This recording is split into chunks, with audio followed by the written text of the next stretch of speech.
Saudara para pendengar Ria 897 FM, kisah yang pertama saya ingin bacakan adalah pengalaman Encik Osman berkongsi pengalaman beliau.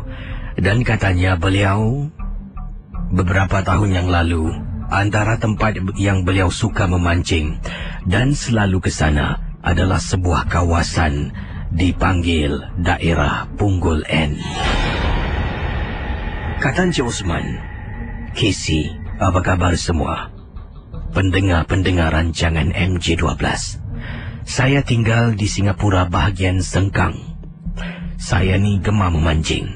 Sejak berpindah di Sengkang dan sejak saya diperkenalkan tempat memancing dekat kawasan Punggol, saya kerap ke sana seorang diri.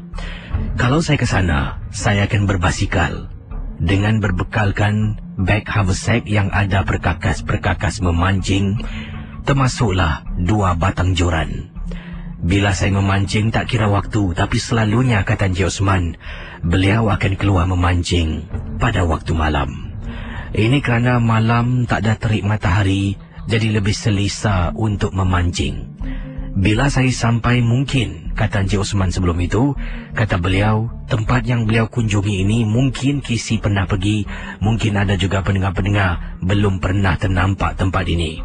Tempat ini adalah betul-betul bersebelahan dengan satu LRT di Punggol yang sampai ke saat ini masih belum lagi beroperasi, kata Encik Osman. Beberapa kali kalau saya memancing berbasikal di waktu malam dari kawasan rumah saya harus melepasi beberapa kawasan yang sunyi sepi. Dan Casey, percaya atau tidak, selalunya saya pergi seorang diri memancing dengan berbasikal saja. Beberapa kali itu, bila saya lalu dekat kawasan LRT di Punggol, waktu itulah saya akan nampak orang akan berdiri di LRT yang dimaksudkan.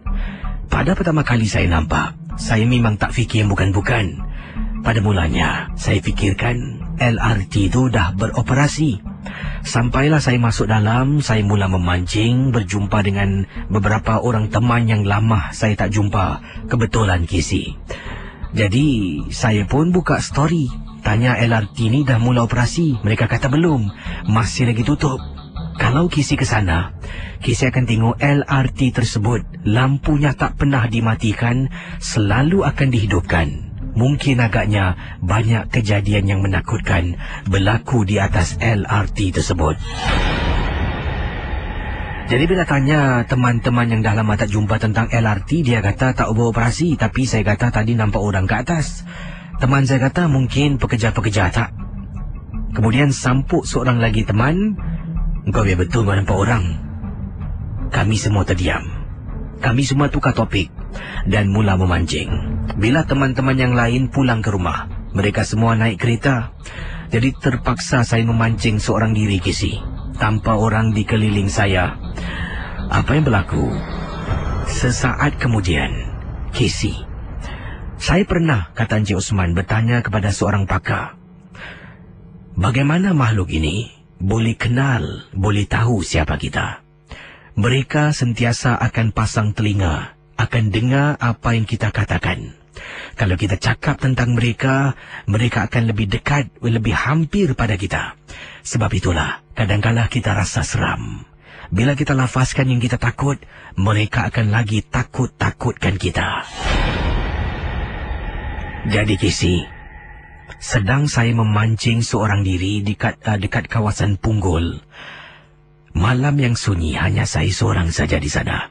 Tiba-tiba saya terdengar suara perempuan memanggil-manggil nama saya 2 atau 3 kali.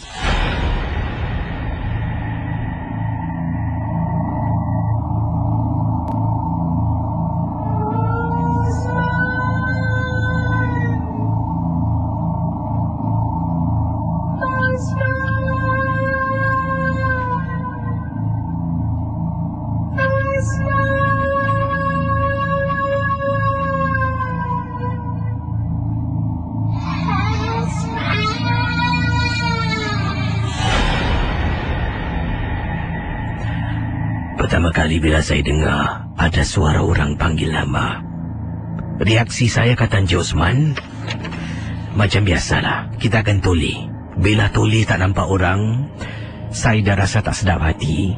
Dengan segera saya simpan joran saya, bungkus barang-barang, tolak basikal sampai ke depan, kemudian saya kayu keluar.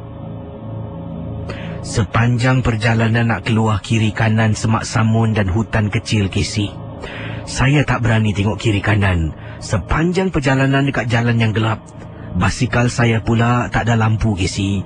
Harap-harap lampu pada pancing yang saya ada. Jadi saya berhenti sekejap. Sebab dah terlampau gelap, saya berhenti sekejap. Tengah-tengah jalan kiri kanan hutan, saya buka beg saya keluarkan. Ada lampu picit yang saya gunakan untuk memancing. Saya letakkan atas bakul depan basikal. Kemudian mula mengayuh basikal saya sampailah ke rumah. Ketika berada dekat kawasan Punggol, sebelum saya pergi ke main road, sepanjang perjalanan berbasikal, saya rasa remang bulu roma. Macam benda tu ikut saya dari belakang. Tapi setakat itu saja gangguan saya. Cuma nampak-nampak dan dengar-dengar dia panggil, sebut-sebut nama saya. Okey, para pendengar Ria 897, ada kisah yang sama. Saya memang cari email ini, saya cari, barulah saya jumpa email yang dimaksudkan. Tadi kisah dari Encik Osman dekat Punggol, dekat kawasan Punggol N, tapi bukan Punggol N, ni nak dekat lah. Dan tempat yang dimaksudkan ada LRT yang belum beroperasi ketika itu. Kata Encik Osman yang berkongsi pengalaman beliau memancing seorang diri di waktu malam berbasikal. Dan berikut ini ada satu kisah juga yang berlaku di tempat yang sama. Kali ini pasangan suami isteri. Pasangan suami isteri telah pun pergi memancing. Dan katanya di sini, ini pasangan suami isteri pergi memancing di kawasan Punggol juga. Dan beliau sebenarnya tinggal di kawasan Hugang dan menunggang motosikal dari rumah Hugang mereka ke Punggol, kawasan Punggol ini untuk memancing.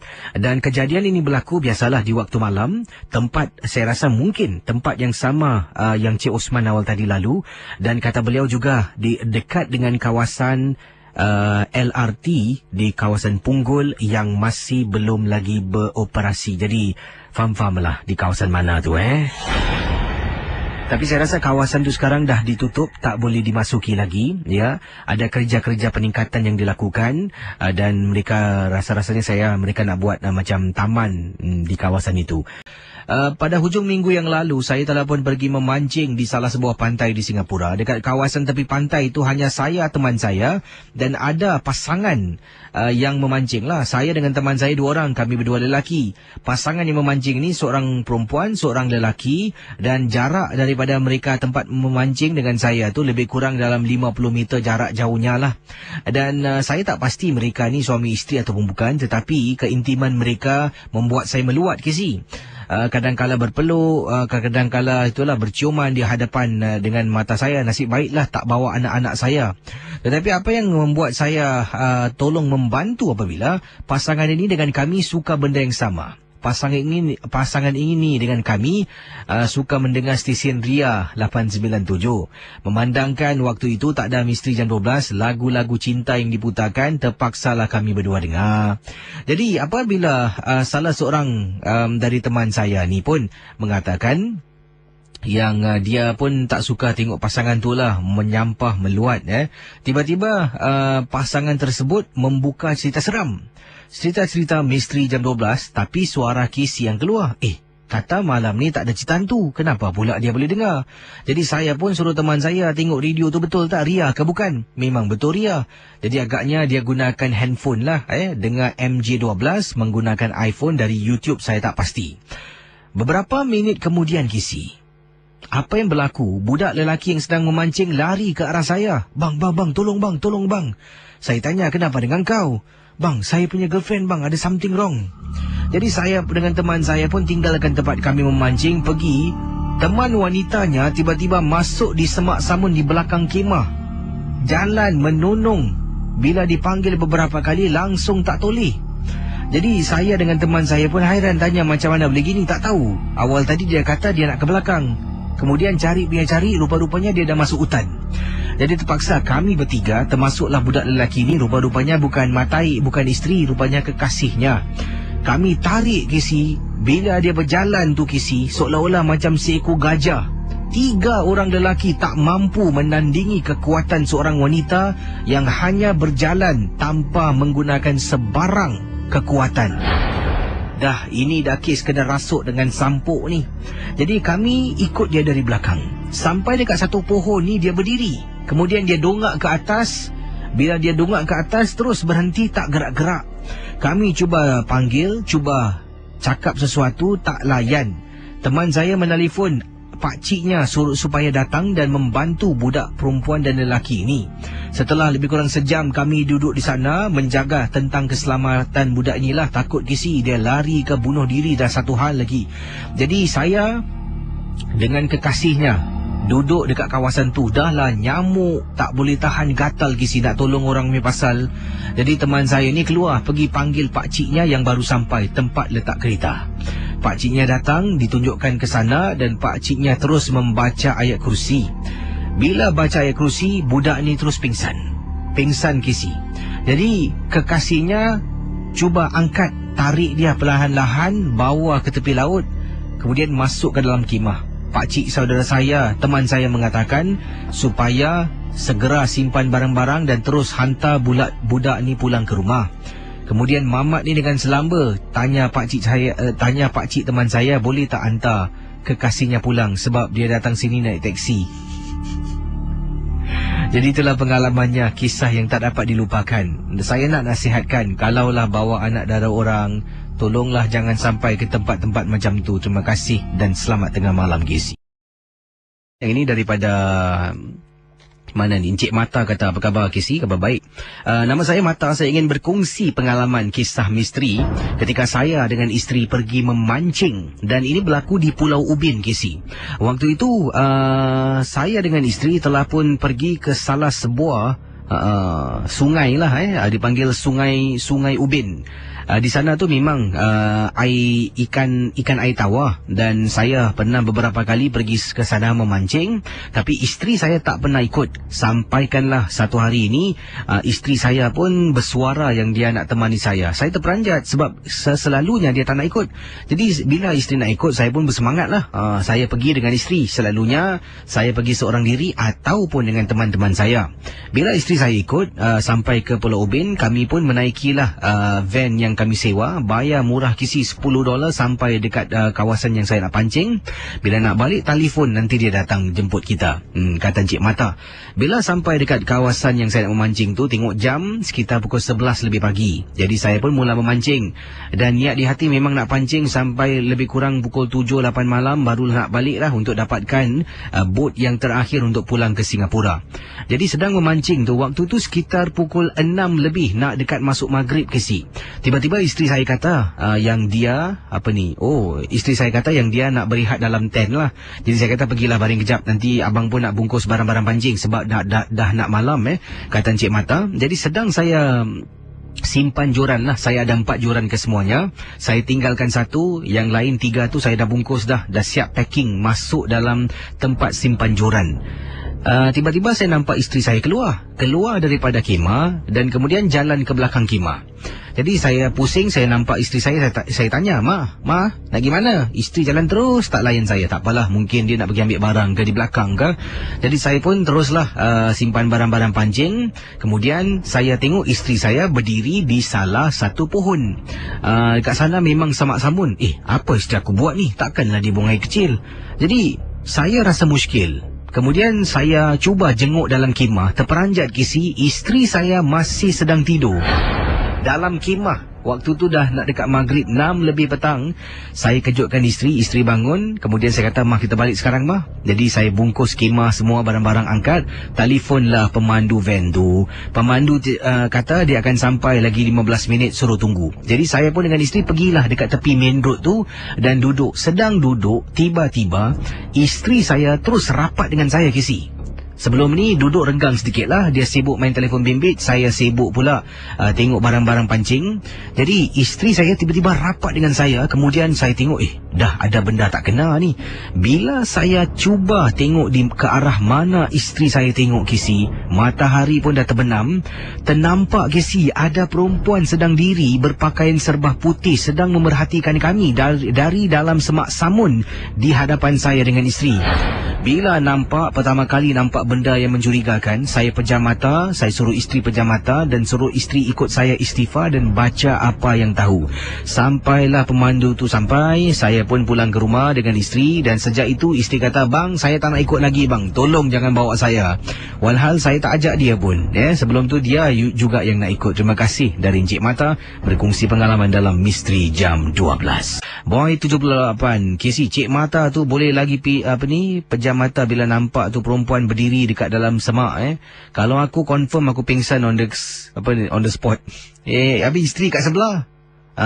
Isteri dah sekarang ni mengharapkan suami untuk kuat. Kalau suami pingsan, kesian isteri. Macam mana ni jadi suami macam tu? Yang saya terima kiriman email dari Afika. Kata Afika, saya dan ayah serta ibu suka memancing.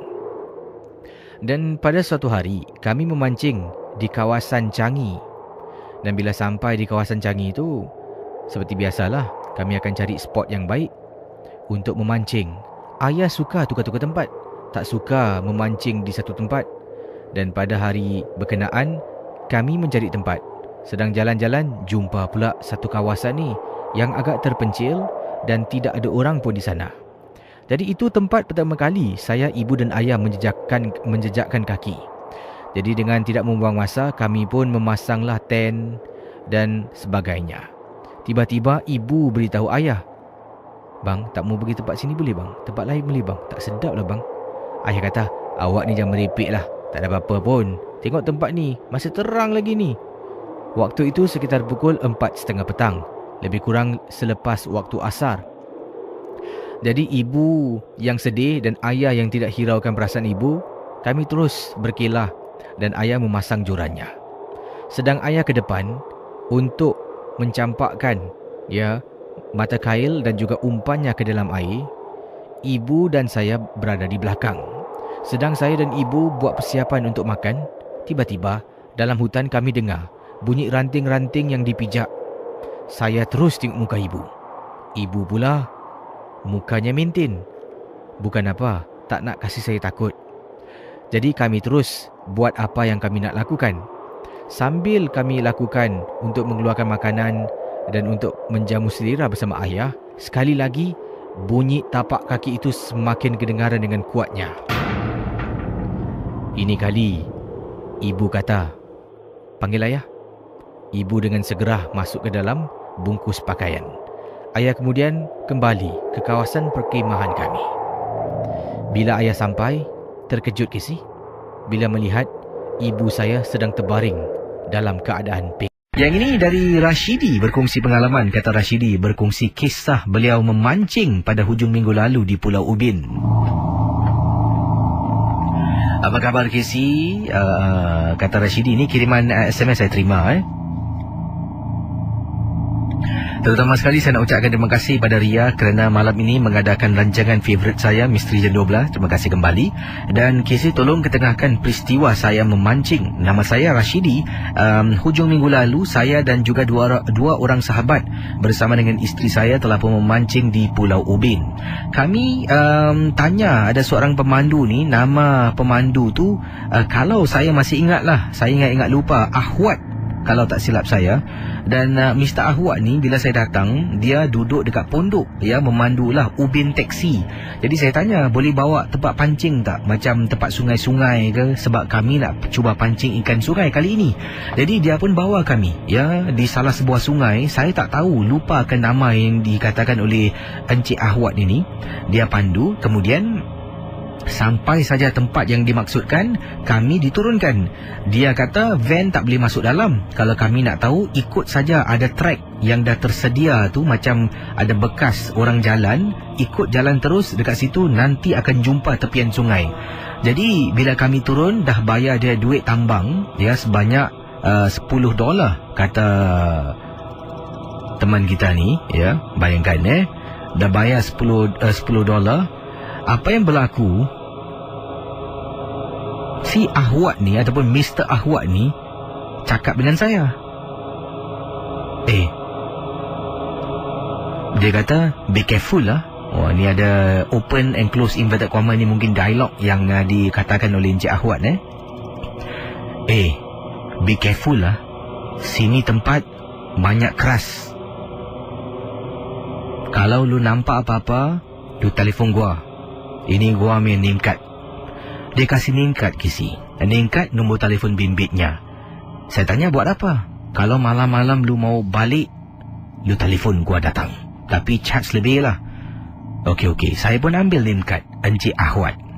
Dia orang Pulau Ubin, tinggal betul-betul salah sebuah rumah berdekatan dengan jeti Pulau Ubin.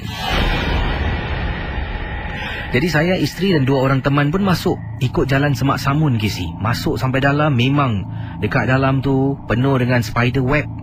Dan ini maknanya, ya, jalan itu dah lama tak dimasuk orang, sebab tu ada sarang laba-laba. Jadi bila sampai dalam, memang betul ada tepian sungai. Tempat tu agak tidak begitu seronok untuk kita berkelah ataupun katanya camping kat sini lah. Jadi apa nak buat, nak cuba angin baru, nak cuba pancing sungai. Jadi kami pun mulalah pasang kemah dan mula pasang joran dan mula memancing. Wah, ikan yang kami dapat semua baik-baik. Sekejap-sekejap dapat ikan, sekejap-sekejap dapat ikan. Maghrib pun sampai kisi. Kami sampai sekitar waktu petang, pancing sampai maghrib, pun pasanglah lampu suluh. Bila dah maghrib, tiba-tiba isteri saya datang berbisik pada saya. Pula kisi, kebetulan pada hujung minggu yang lalu, badan isteri saya tak bersih kisi. Faham-faham ajalah. Jadi kisi, isteri saya bisik, "Bang, saya rasa tak sedap hati lah bang. Kita balik sudah bang, dah malam, ikan pun dah banyak." Oleh kerana saya ni terpanggil dengan ikan yang senang didapat dan sikap tamak haluba, tak apalah, kejap lagi lah, ni banyak ikan ni, best ni. Jadi teman-teman saya pun kata, lah. Jadi isteri saya kata, tak apalah, lagi 2-3 ekor tak, tengoklah macam mana. Saya suruh isteri saya masuk dalam kemah dan rehat. Isteri saya pun masuk dalam kemah. Saya seronok memancing. Pancing punya pancing, sampai 2 jam lebih, saya lupa isteri saya kisi. Kemudian baru teringat. Saya kata pada teman saya, korang pancing jap tengok joran aku nak tengok Lia. Saya buka tent, isteri saya tak ada kat dalam kisi. Saya tanya teman saya, geng, Lia mana lah? Kau nampak dia tak? Kan dalam tent. Mana ada? Mana Lia ni? Saya suluh kiri kanan tak nampak isteri. Lia! Saya panggil berkali-kali, isteri saya tak menyaut. Saya mula ada rasa takut dan mula meremang bulu rumah. Tiba-tiba angin secara begitu kuat tiup di kawasan kami yang sedang memancing kisi. Lia! Berkali-kali saya pekik, isteri saya tak menyaut. Saya mula rasa takut. Teman-teman saya terus henti memancing, cari isteri saya. Pusing cari, tak ada kisi. Bayangkan para pendengar, tak jumpa-jumpa. Saya sampai naik takut kisi. Cari isteri saya tak jumpa-jumpa. Kisi, akhirnya kami masuk dalam, terpaksa jalan atas swamp ataupun dekat kawasan Semak Samun yang dibanjiri dengan lumpuh-lumpuh. Terpaksa kisi. Isteri saya sedang menyangkung depan satu pokok yang ada dipangka dengan cat berwarna kuning. Kisi, saya panggil isteri saya tak menyaut. Saya panggil beberapa kali, isteri saya tak menyaut. Teman saya kata, kau jangan pergi sana. Adalah seorang sahabat saya ni yang mungkin tahu selok-belok tentang hal ini. Dia terus mencari arah kiblat. Kemudian dia laungkan azan sekuat-kuatnya. Setelah dia habis kisi, isteri saya yang sedang menyangkung terus jatuh terbaring dekat atas lumpuh. Saya kejar isteri saya sampai terjatuh-jatuh. Saya tarik dan angkat isteri. Terus balik ke kemah. Malam tu juga kami bungkus barang-barang. Tarik joran, semua kami angkat. Casey nak tahu apa yang berlaku. Saya terus telefon Ahwat. Dia datang, Casey. Datang secepat mungkin. Dan setelah bungkus barang-barang, saya pun nak angkat styrofoam box yang diisi ikan. Bila saya angkat, pada mulanya fikirkan berat. Alangkah terperanjatnya, dalam styrofoam box itu kosong, Casey. Hanya berisi tanah-tanah lumpuh yang entah datang dari mana. Casey, dipendekkan cerita kata teman kita ini. Ahwat datang. Isteri saya masih pening-pening kepala. Naik van sampai pergi dekat rumah Ahwat. Baik orangnya, Casey. Beri minum air, kami duduk minum. Kemudian dia ceritakan. Dia tanya, dapat banyak ikan? Kami pun kata, banyak. Tapi ikan hilang. Tengok ni, semua tanah lumpuh. Dia kata, dulu juga ada beberapa pemancing yang pancing ada masalah yang sama. Pancing ikan banyak sampai mereka tak nak balik. Tapi mereka mungkin mata dikaburi. Sebenarnya yang tangkap tu bukan ikan, benda lain. Itulah pengalaman saya hujung minggu lalu, Casey. Saya betul-betul menyesal. Bila isteri kata dia takut kepala pening, saya tak indahkan. Malah saya fikirkan nak dapat lebih banyak ikan. Terima kasih dan selamat tengah malam. Kiriman dari Encik Rosli.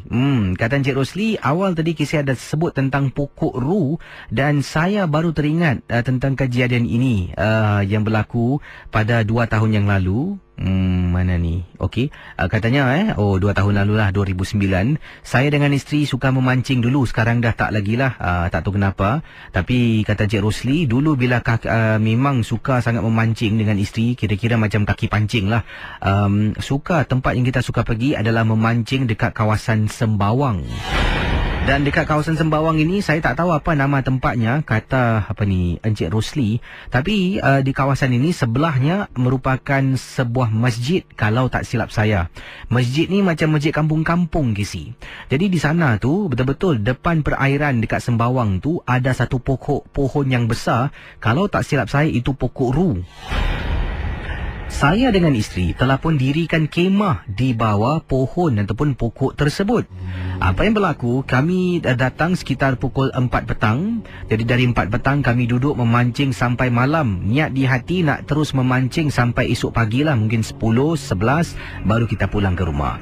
Jadi saya dengan isteri pergi. Anak tak ikut. Anak saya ada di rumah, ya, tidur dengan mak saya dan juga pembantu rumah lah. Kata Encik Rosli, bila sampai dah pasang kemah dari 4 petang tu sampailah malam nak memancing. Saya kalau nak memancing kena pergi ke depan sedikit lah. Sebab daripada pokok tempat memancing tu agak jauh sedikit, kena jalan. Bila sedang memancing, ya, dah malam, Casey, sekitar pukul 11 lebih malam kalau tak silap saya, kata Cik Rosli, isteri saya lari ke arah saya dalam keadaan panik, ya, ketakutan. Saya tanya kenapa, tercungap-cungap nafasnya. Dia tunjuk dalam kemah ataupun dalam tent yang tadi kita pasang. Bang, dalam kemah. Saya fikirkan dalam kemah tu ada lipas. Saya pun kata, awak tunggu sini. Saya pun jalan. Yalah, isteri saya memang takut dengan lipas, Casey. Jadi niat di hati nak masuk dalam kemah tu, nak angkat lipas, nak buang. Saya pun jalan sampai depan kemah ni. Saya bau, Casey, wangi sangat. Macam ada benda yang tak kena. Tapi saya memang tak fikirkan yang bukan-bukan, bau wangi. Saya buka zip kemah tersebut yang ada zip sedikit tu. Saya masukkan kepala, masukkan kaki. Terperanjat, Casey, terpandang dalam kemah ada perempuan sedang duduk bersila. Saya keluar balik. Saya jalan dekat isteri saya. Saya tanya isteri balik, "Mah, dalam tent tu apa tu, Mah?" Isteri saya tercungap-cungap, meremang bulu rumah saya. Isteri saya dapat lihat dia ketakutan. Apa yang berlaku hari tu juga, malam tu juga, Casey, niat di hati nak pancing sampai pagi, batalkan niat. Kita sama-sama pelan-pelan, Casey, Tengok ada orang kat situ, sedikit-sikit masuk, kita buka tent, tarik pelan-pelan lipat dan terus pulang ke rumah. Pengalaman yang tak dapat dilupakan, memang cukup menyeramkan. Isteri nampak rupa-rupanya orang perempuan sedang duduk dalam tent. Saya pula ingatkan lipas. Bila saya datang buka pintu tent, alangkah terperanjatnya nampak benda apa yang isteri nampak. Apa khabar Kisi dan juga para pendengar Misteri Jam 12? Nama saya Haji Samad. Semalam Kisi ada sentuh tentang tempat memancing dikenali sebagai Hyundai. Tapi memang benar Kisi, tempat itu sekarang dah tidak wujud lagi. Dah tak boleh masuk, dah ditutup. Hutannya masih ada. Pengalaman saya ketika memancing dengan isteri, kalau kita menunggang motosikal, boleh masuk sampai ke dalam. Tapi kalau dengan kenderaan kereta memang susah. Kadang-kala pergi dengan isteri dengan menunggang motosikal. Kadang-kala isteri tak nak naik motor, terpaksa naik kereta. Dan bila masuk, kita letakkan kenderaan di luar, berjalan kaki sedikit masuk ke dalam. Pengalaman saya waktu itu bila kami nak pulang. Kami memancing, datang sekitar pukul 3 lebih petang. Dan pulang 1 lebih pagi, setelah air dah hampir-hampir surut. Jadi apa yang berlaku kata Encik Haji Samad, bila dah bungkus semua pekakas-pekakas pancing, saya dengan isteri tinggalkan kawasan itu. Sebelum ini ada ramai juga yang memancing. Oleh kerana hari itu memang rezeki tidak menyebelahi sesiapa pun, ramai dah balik, hanya tinggal saya dan juga ada satu keluarga sebelah hujung sedang memancing. Suami isteri juga. Kata Encik Haji Samad, saya keluar dengan isteri, berjalan dengan menggunakan lampu suluh yang kami gunakan untuk memancing. Sebab sana memang gelap Kisi, lopak, lecak, jadi kena hati-hati bila kami berjalan. Apabila isteri saya terhenti seketika. Saya dah jalan jauh. Pendengar Misteri Jam 12, kata Encik Haji Samad, saya dah berjalan jauh. Isteri saya berhenti seketika, saya tak perasan pun yang isteri saya berhenti. Jarak lebih kurang dalam 200 meter macam tu lah. Saya toleh ke belakang, isteri saya sedang berdiri tak bergerak-gerak. Saya suluh nampak isteri sedang berdiri, tak berjalan Kisi. Pendengar Misteri Jam 12, saya patah balik, pergi ke arah isteri. Saya sentuh bahu isteri. Isteri saya tercungap-cungap bernafas, seolah-olah nafasnya dipegang, dihentikan seketika. Abang, saya panggil abang tak? Abang tak dengar. Kisi, isteri saya seolah-olah dalam keadaan semput, tercungap-cungap tak boleh bernafas. Saya suruh dia tenang, istighfar. Kenapa dengan awak ni? Isteri saya kata, dah banyak kali dia pekik. Dia panggil saya tapi saya tak perasan dan saya tak toleh. Kalau awak panggil saya takkan saya tak dengar? Tempat ni sunyi. Isteri saya sampai dah tak tahu nak berkata apa. Saya pegang tangannya, tak apa. Awak selawat istighfar, kita keluar. Dalam perjalanan Kisi, saya tak nampak. Langsung tak nampak, tapi isteri saya, bang, kata isteri saya, kiri kanan Kisi dekat dalam hutan tersebut, banyak benda sedang memerhatikan kita yang sedang nak berjalan keluar. Kata Haji Ismail, walaupun saya tak nampak, isteri saya nampak, tapi saya boleh rasa. Meremang bulu rumah saya, bulu tengkuk. Saya tahu isteri saya tak bohong. Sampai dalam kenderaan, saya keluar dari kawasan itu, kemudian saya tak pulang ke rumah. Saya bawa isteri saya pergi makan. Kisi bawa isteri saya pergi makan di salah sebuah kawasan di Changi. Sedang makan, kami duduk suami isteri di satu meja bulat, 2 orang saja.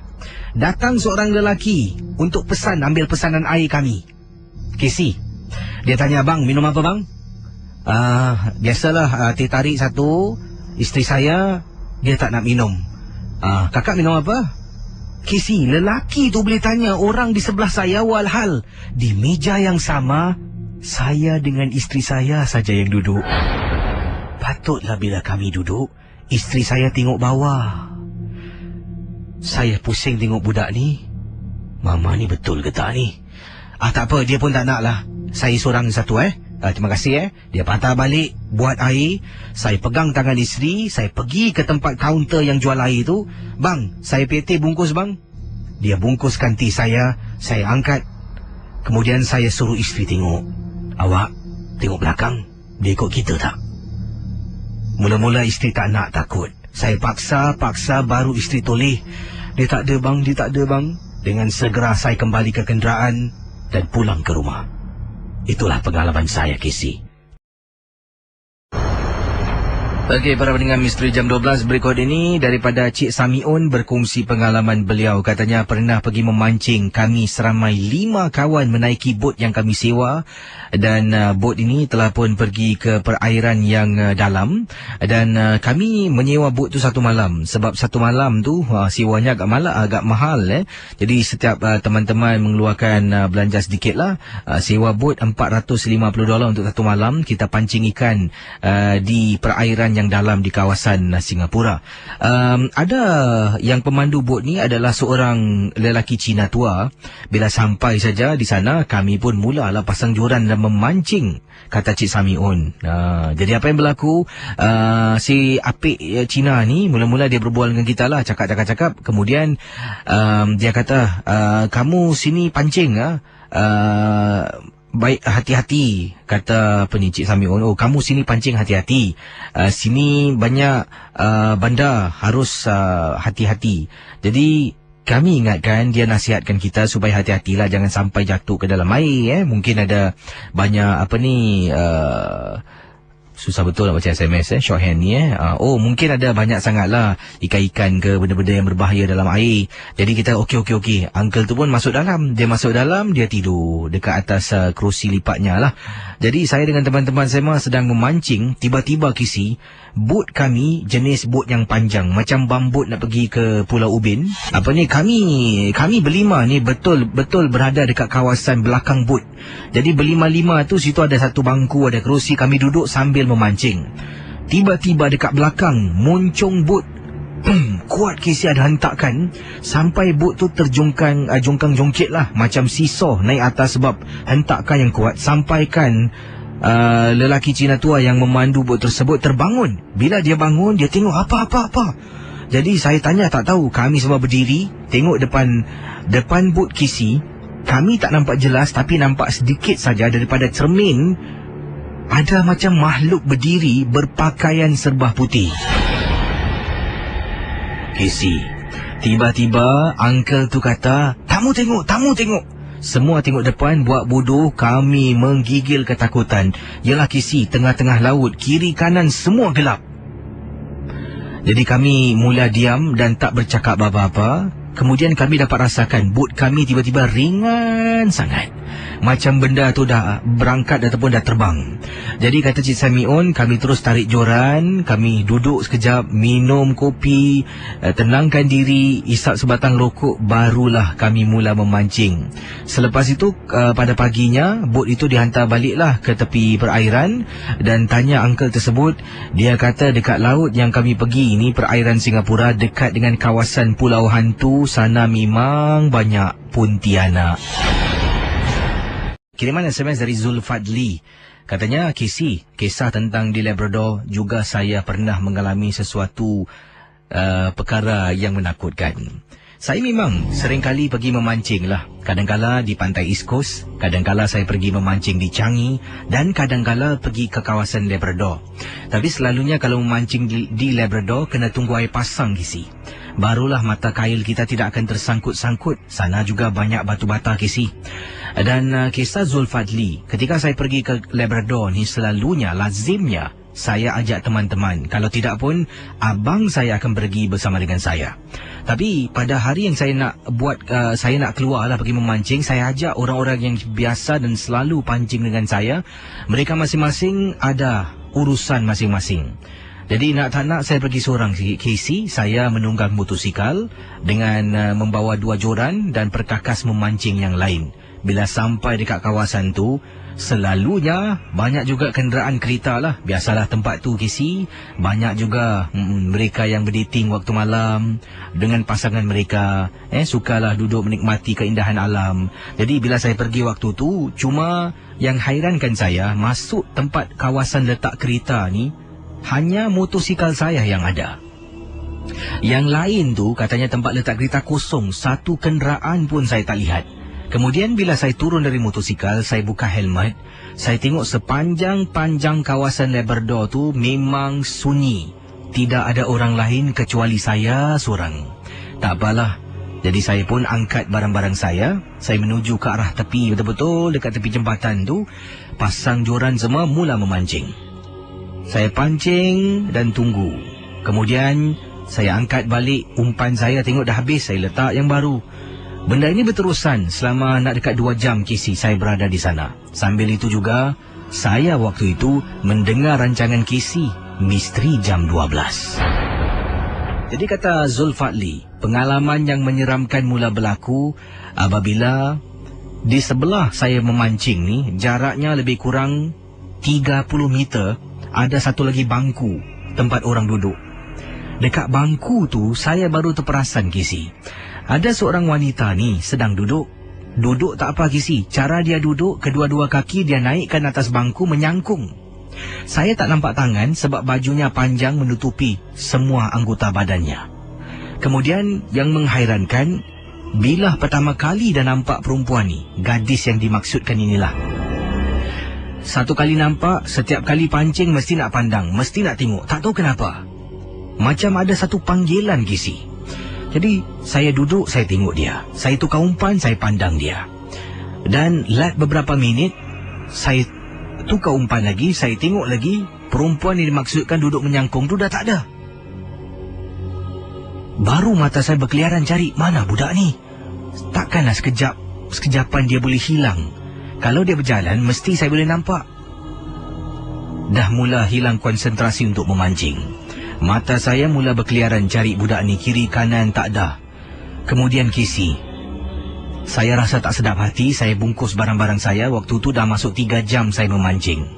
Bungkus barang-barang, seekor ikan pun tak dapat. Dah habis semua, saya pun nak tunggang motosikal. Saya hidupkan motosikal, baru nak keluar dari kawasan letak kereta tu, saya nampak budak tu yang tadi diceritakan oleh Kak Rozi. Ada jalan menuju ke arah atas bukit dekat kawasan Kubu Jepun.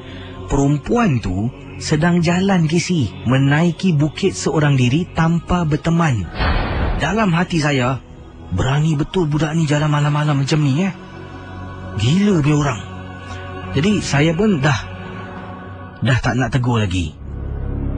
Saya tunggang motosikal saya, baru nak keluar Seleko, nak belok kiri lah, nak keluar jalan lagi jauh sebab jalan raya utama tu belum lagi saya sampai. Kemudian lat beberapa meter, saya nampak budak yang sama sedang diri di tepi rod. Takkanlah budak tadi tu saya nampak naik bukit boleh sekejapan turun. Dan di situ tak ada jalan turun Casey. Dari jauh bila nampak orang yang sama, saya terus hentikan motosikal saya. Bulu roma saya meremang Casey. Dia berdiri lama sangat. Saya pun letakkan motosikal saya di sana, kemudian perhatikan benda ni dari jauh. Telefon bimbit saya berbunyi. Saya terperanjat bila handphone berbunyi. Saya jawab panggilan, tengok nombor kawan saya. Tanya, banyak dapat ikan? Aku kau balik. Saya letak telefon, tengok lagi dia dah hilang. Saya tunggang motosikal saya dengan fikiran wanita yang saya nampak awal tadi dah tak ada dari pandangan. Tunggang, tiba-tiba Casey dekat belakang saya tak tengok dan saya tak menampak, tapi rasa dan perasaan, kata Zulfadli. Macam ada orang terbang, paras pinggang saya sebab boleh rasakan macam ada kepala manusia ikut saya dari belakang Casey. Hanya Tuhan yang tahu perasaan saya.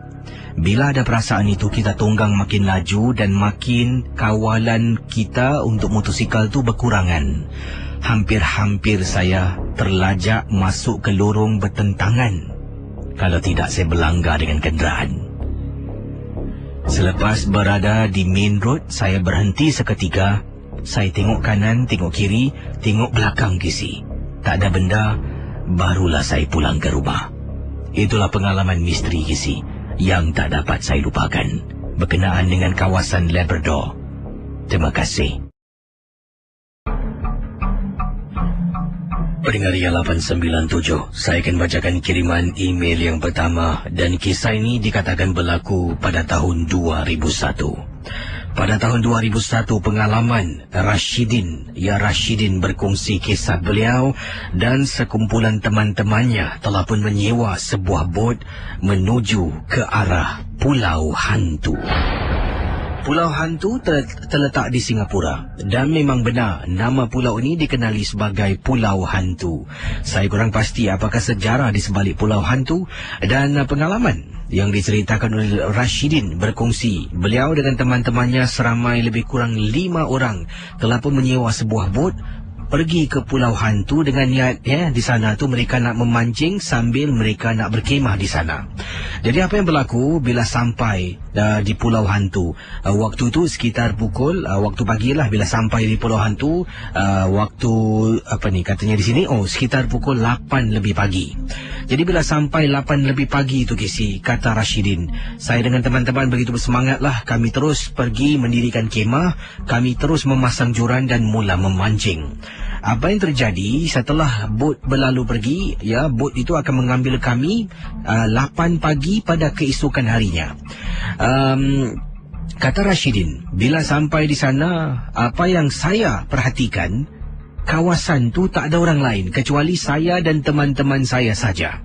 Kalau mungkin Casey pernah ke Pulau Hantu, pulaunya kecil, tak begitu besar. Ada 2 Casey. Satu pulau hantu kecil, satu pulau hantu besar. Yang saya pergi pulau hantu besar.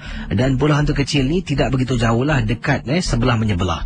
Jadi bila sampai, kami dah dirikan kemah, kami dah mula nak memancing. Sampailah ke malam. Sekitar pukul 8 lebih malam, kalau tak silap saya selepas waktu maghrib, ketika 2 orang teman saya berada di hadapan perairan di tepi pantai sedang nak masukkan umpan. Seorang lagi teman saya pula berada di dalam kemah sedang baring mengantuk, dan saya dengan teman saya sedang duduk sambil kami bakar-bakar untuk makan. Tiba-tiba saya dengar sesuatu.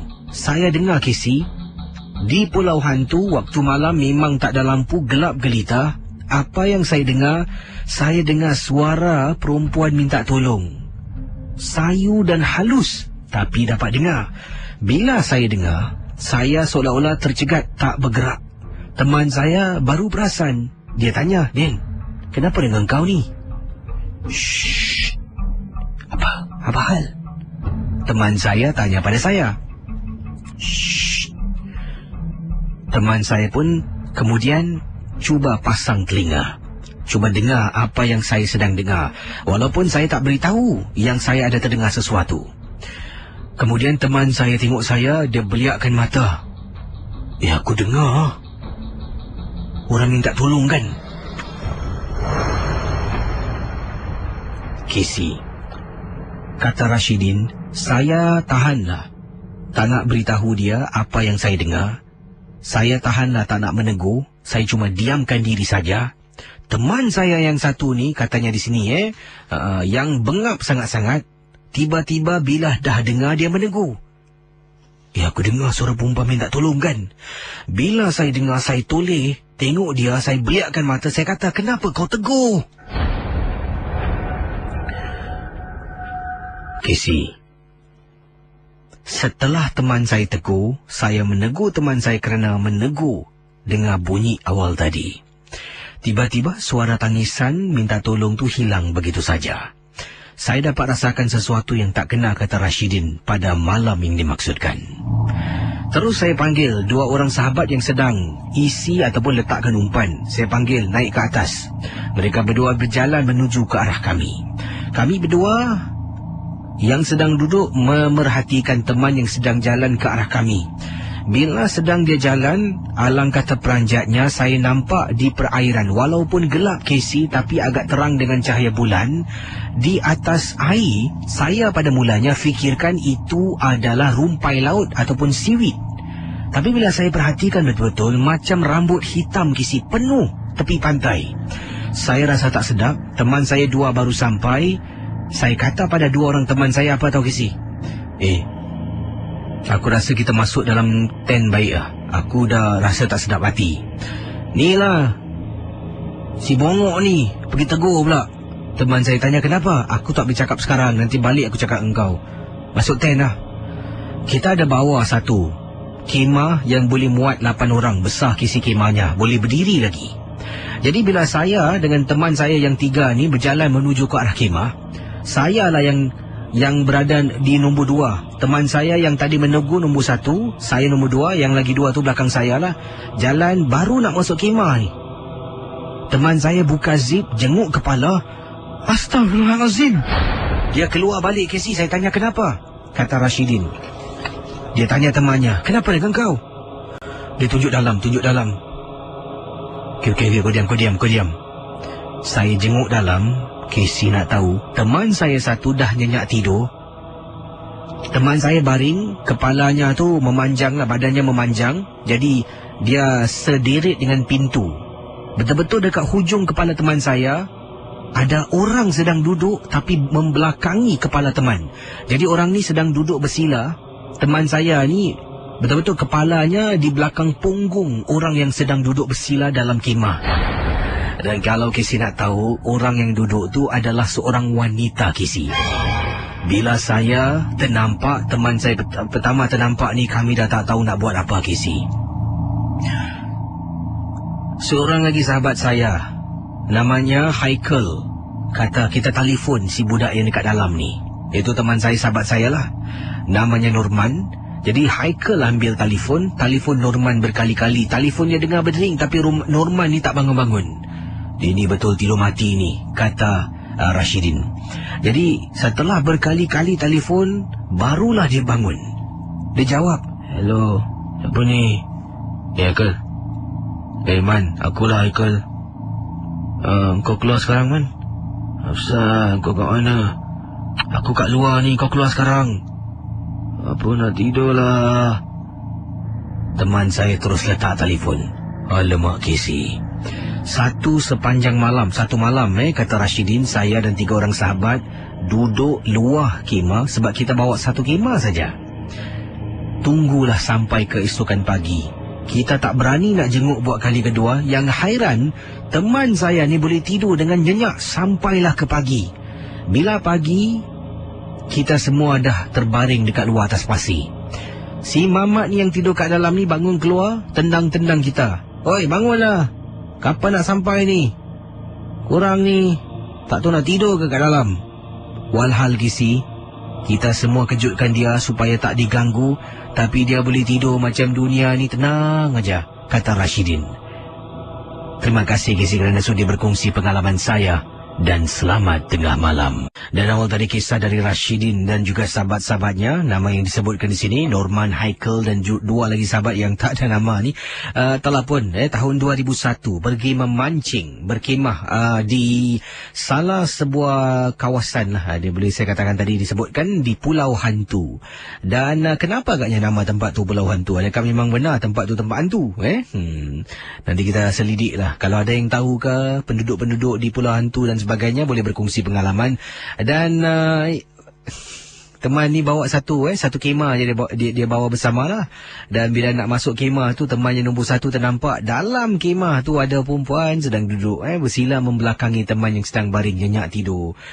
Orang kalau yang bagusnya, kalau ada anda mempunyai kebolehan, dipanggil istilahnya tidur mati lah. Tidur mati itulah bagus. Di luar orang kecoh, dengar bunyi mengilai ke apa, awak tetap tidur, tak bangun. Cukup waktu, anda akan bangun sendiri. Dan macam tadilah, dia bangun tengok teman-temannya, apa korang tidur kat luar? Walhal, beliau ni tak tahu. Pendengar Ria 897 FM. Kisah yang ingin saya sentuh berlaku kepada seorang suami. Katanya di sini, pengalaman daripada Encik Hafiz berkongsi peristiwa yang tak dapat dilupakan. Perkara ini berlaku di Bedok Jeti. Katanya, saya seumur hidup memancing di Bedok Jeti. Tidak pernah sekalipun Bedok Jeti itu kosong, tidak ada pemancing. Dan pada malam yang disebutkan, Casey, waktu itu sekitar pukul 2 pagi. Hanya tinggal 3 pemancing dari apa yang saya lihat. Saya dengan isteri berada di tengah-tengah jeti. Ada 2 lagi pemancing berada di hujung jeti. Isteri saya katakan yang dia nak ke tandas. Jadi, Waktu itu dah 1 lebih pagi, isteri saya pastinya tidak berani untuk pergi ke tandas seorang diri. Pendengar Ria 897. Saya kata pada isteri, awak jalan depan dululah. Saya simpan barang-barang masuk dalam kemah kita. Saya tengok saya ada bawa padlock tak. Jadi isteri saya pun bergerak dulu sebab dia dah tak tahan sangat. Jadi apa yang berlaku? Saya nampak isteri saya jalan dari jeti, menghala keluarlah dari jeti yang disebutkan. Waktu perkara ini berlaku, tandas di beduk jeti bukan di hadapannya. Dulu kalau Kisi pernah pergi beduk jeti, tandasnya agak jauh Kisi. Kena belok kanan, naik atas sikit, betul-betul di sana baru ada tandas. Jaraknya lebih kurang 1 kilometer, macam gitulah. Jadi apa yang berlaku? Kata Encik Hafiz, isteri saya pun berjalan perlahan-lahan. Saya masuk keluar lah, kan barang-barang semualah. Satu takut hujan, yang kedua takutlah dibawa lari. Kemudian saya ambil tali sempat, saya ikat kemah, takut ditiup angin Kisi. Setelah saya dah ikat semua, dari jauh nampak isteri saya dah belok kanan. Jadi saya pun mulalah zip, pasang padlock yang ada saya bawa, yang ada disimpan dalam kotak pancing saya. Berjalan di hadapan, tiba-tiba ternampak isteri saya sedang duduk. Betul-betul dekat seleko tu ada bangku tempat orang duduk.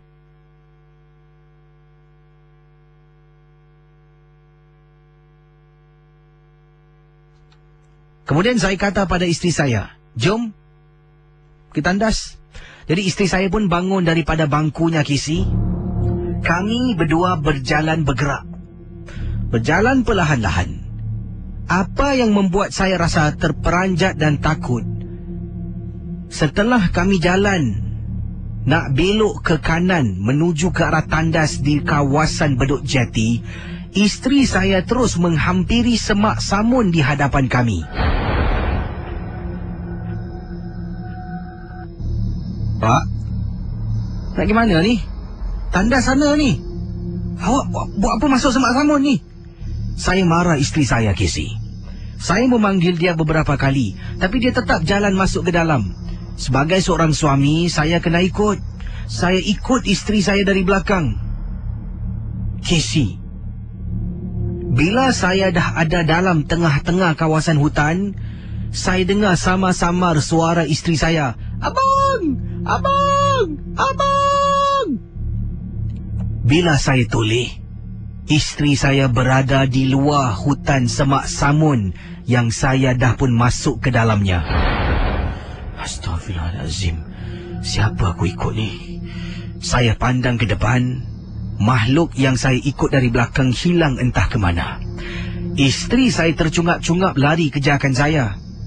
Saya keluar nampak isteri di hadapan semak samun. Kemudian tangan menghulu, tercungap-cungap suruh saya cepat keluar. Saya pun keluar, isteri peluk saya. Abang nak pergi mana ni bang? Dan saya ceritakan, saya nampak awak tadi duduk dekat bangku ni. Saya pun nampak abang, saya nampak abang ikut jalan sorang-sorang. Kenapa abang masuk hutan? Casey, saya nampak depan saya susuk tubuh sama macam isteri. Isteri saya pula dari jauh, Casey, nampak saya berjalan seorang diri masuk dalam hutan. Setelah hantar isteri saya pergi tandas, kami berdua pulang kembali ke jeti. Dua pemancing yang tadi saya katakan ada di hujung jeti tersebut, entah ke mana mereka pergi. Saya dengan isteri tak sedap hati sebab cuaca pun dah mula merah. Mungkin nak hujan lebat. Saya bungkus barang-barang pancing. Pertama kali seperti saya katakan dalam hidup saya, memancing di beduk jeti. Jeti tersebut kosong, tidak ada pemancing yang lain. Cuba Kisi bayangkan. Terima kasih. Selamat tengah malam. Saya nak bacakan kiriman seorang pendengar. Suami isteri telah pun pergi memancing pada hari Isnin. Dan kawasan yang telah pun beliau kunjungi bersama dengan isteri untuk memancing adalah di kawasan Punggol. Dan dikatakan Punggol ni tempatnya kena berhati-hati. Sebab kawasan yang pancing ni pula penuh dengan hutan-hutan semak samun. Jadi dikatakan tempat tu memang tidak ada penghuni, melainkan penghuni yang tidak diundang. Inilah pengalaman yang diketengahkan oleh Encik Asyik, berkongsi pengalaman yang tak dapat dilupakan. Perkara ini berlaku lebih kurang 4 tahun yang lalu. 4 tahun yang lalu di Punggol memancing bersama dengan isterinya. Anda dah tahulah sinopsis sedikit sebanyak kisah. Jadi saya akan teruskan ke muka surat yang kedua. Sebenarnya tadi sinopsis yang pertama, muka surat pertama tu adalah berkisahkanlah mereka suami isteri pergi memancing. Dan muka surat kedua ni kisahnya bermula di sini. Kata Encik Asyik, pengalaman beliau ketika sedang memancing, saya rasa nak terkucil sangat Kisi. Jadi di kawasan saya memancing tidak ada keluarga maupun pemancing-pemancing yang lain kecuali saya dengan isteri. Kami berdua ke sana menaiki kenderaan kereta yang saya pandu. Kereta tu diletakkan betul-betul di hadapan tempat kami memancing. Kemudian saya kata pada isteri, "Awak tunggu sekejap boleh tak? Saya nak buang air kecil, tak tahan lah." Jadi isteri tanya nak ke mana? Saya kata nak ke belakang. Belakang betul-betul kawasan nak masuk tu ada semak samun Kisi. Jadi saya kata saya nak ke sana untuk legakan diri, nak buang air kecil lah. Jadi isteri saya pun kata okey lah. Saya ke sana membawa lampu suluh. Sebab waktu tu dah 11 lebih malam Kisi. Memang kawasan tu jalan masuk ke dalam tempat yang saya nak tujui ni semak samun gelap gelita. Jadi semakin saya hampir, semakin dekat, semakin tu tak boleh tahan. Inilah katanya di sini macam gitulah. Selalunya semakin dekat dengan tandas, semakin itulah kita rasa memang tak tahan. Jadi bila akhirnya saya dah dapat satu spot ni untuk legakan diri saya, kata Encik Asyik, apa yang berlaku? Sedang saya nak legakan diri, terperanjat saya nampak ada kucing hitam lompat Kisi. Jadi saya terkejut sambil saya istighfar. Dalam hati berkata ni, kurang ajar punya kucing, takutkan aku je. Kemudian kucing yang bergerak tu berhenti. Benda tu berhenti Kisi. Bila saya perhatikan betul-betul, di sana tu banyak lalang dan rumput-rumput yang tinggi. Jadi nampak celah-celah tu macam benda hitam. Lampu suluh pula saya suluh ke pokok yang saya legakan diri saya. Kisi, bila saya tegur, benda tu berhenti. Bila saya tengok betul-betul, kalau kucing takkan besar macam manusia. Kisi, macam orang Kisi. Macam orang sedang duduk menyangkung, rambutnya panjang. Tapi saya tak dapat lihat muka wajahnya. Saya pun takut nak suluh. Cepat-cepat Kisi, saya habiskan hajat saya, lari lintang pukang pergi ke tempat kawasan memancing. Kemudian saya kata pada isteri, dah kita bungkus barang, kita balik sekarang, kita balik Isteri tanya kenapa dengan awak ni? Tak apa, nanti abang jelaskan, kita balik. Jadi sepanjang kita bungkus barang-barang untuk pulang ke rumah, isteri tanya, abang kenapa? Sampaikan saya marah isteri saya, awak jangan banyak soal. Saya kata balik sekarang, kita bungkus barang. Simpan joran, kerusi yang kami bawa, kerusi lipat, ada juga barang-barang yang lain, semua masuk dalam kenderaan. Baru nak keluar pergi. Bila baru nak berlalu pergi, isteri saya masih tanya lagi. Saya ni naik geram Kisi, macam nak marah betul-betul dengan isteri saya. Saya kata pada isteri saya, awak jangan tanya sekarang boleh tak? Saya ni tak sedap hati, kata Encik Asyik. Kemudian saya pandu keluar. Dekat jalan yang saya nak pandu keluar ni, kiri kanan semak samun dengan hutan-hutan kecil. Gelap, tak ada lampu Kisi. Dalam perjalanan keluar ni Kisi, isteri saya kan senyap. Saya dah suruh dia diam, sebab dia dari tadi tanya saya kenapa. Saya tak nak beritahu. Jadi dalam perjalanan saya pandu perlahan-lahan lah, sebab gelap sangat. Saya hidupkan lampu kenderaan pun memang susah nak lihat. Jadi kata Encik Asyik, tiba-tiba isteri saya ni yang sedang duduk diam, sedang senyap kerana dimarahi saya dalam kereta awal tadi. Saya dengar dia sedang tengok tingkap sebelah kiri. Tiba-tiba dia Astaghfirullahaladzim. Dia beristighfar berkali-kali Kisi. Kemudian saya tengok isteri saya. Ma, okey tak? Isteri saya istighfar tak berhenti-henti. Ma okey tak? Dia istighfar terus. Dia baca dan baca, saya tahu dah. Isteri saya dah nampak ni. Saya pandu keluar sampai dekat main road. Jauh Kisi, walaupun memandu rasanya macam jauh sangat. Baru saya berhentikan kenderaan. Isteri saya seolah-olah dah macam tak sedarkan diri, tapi mulutnya masih komat kamit membaca surah. Saya tepuk bahu isteri saya terperanjat. Kemudian napasnya tercungap-cungap. Ma nampak apa tadi?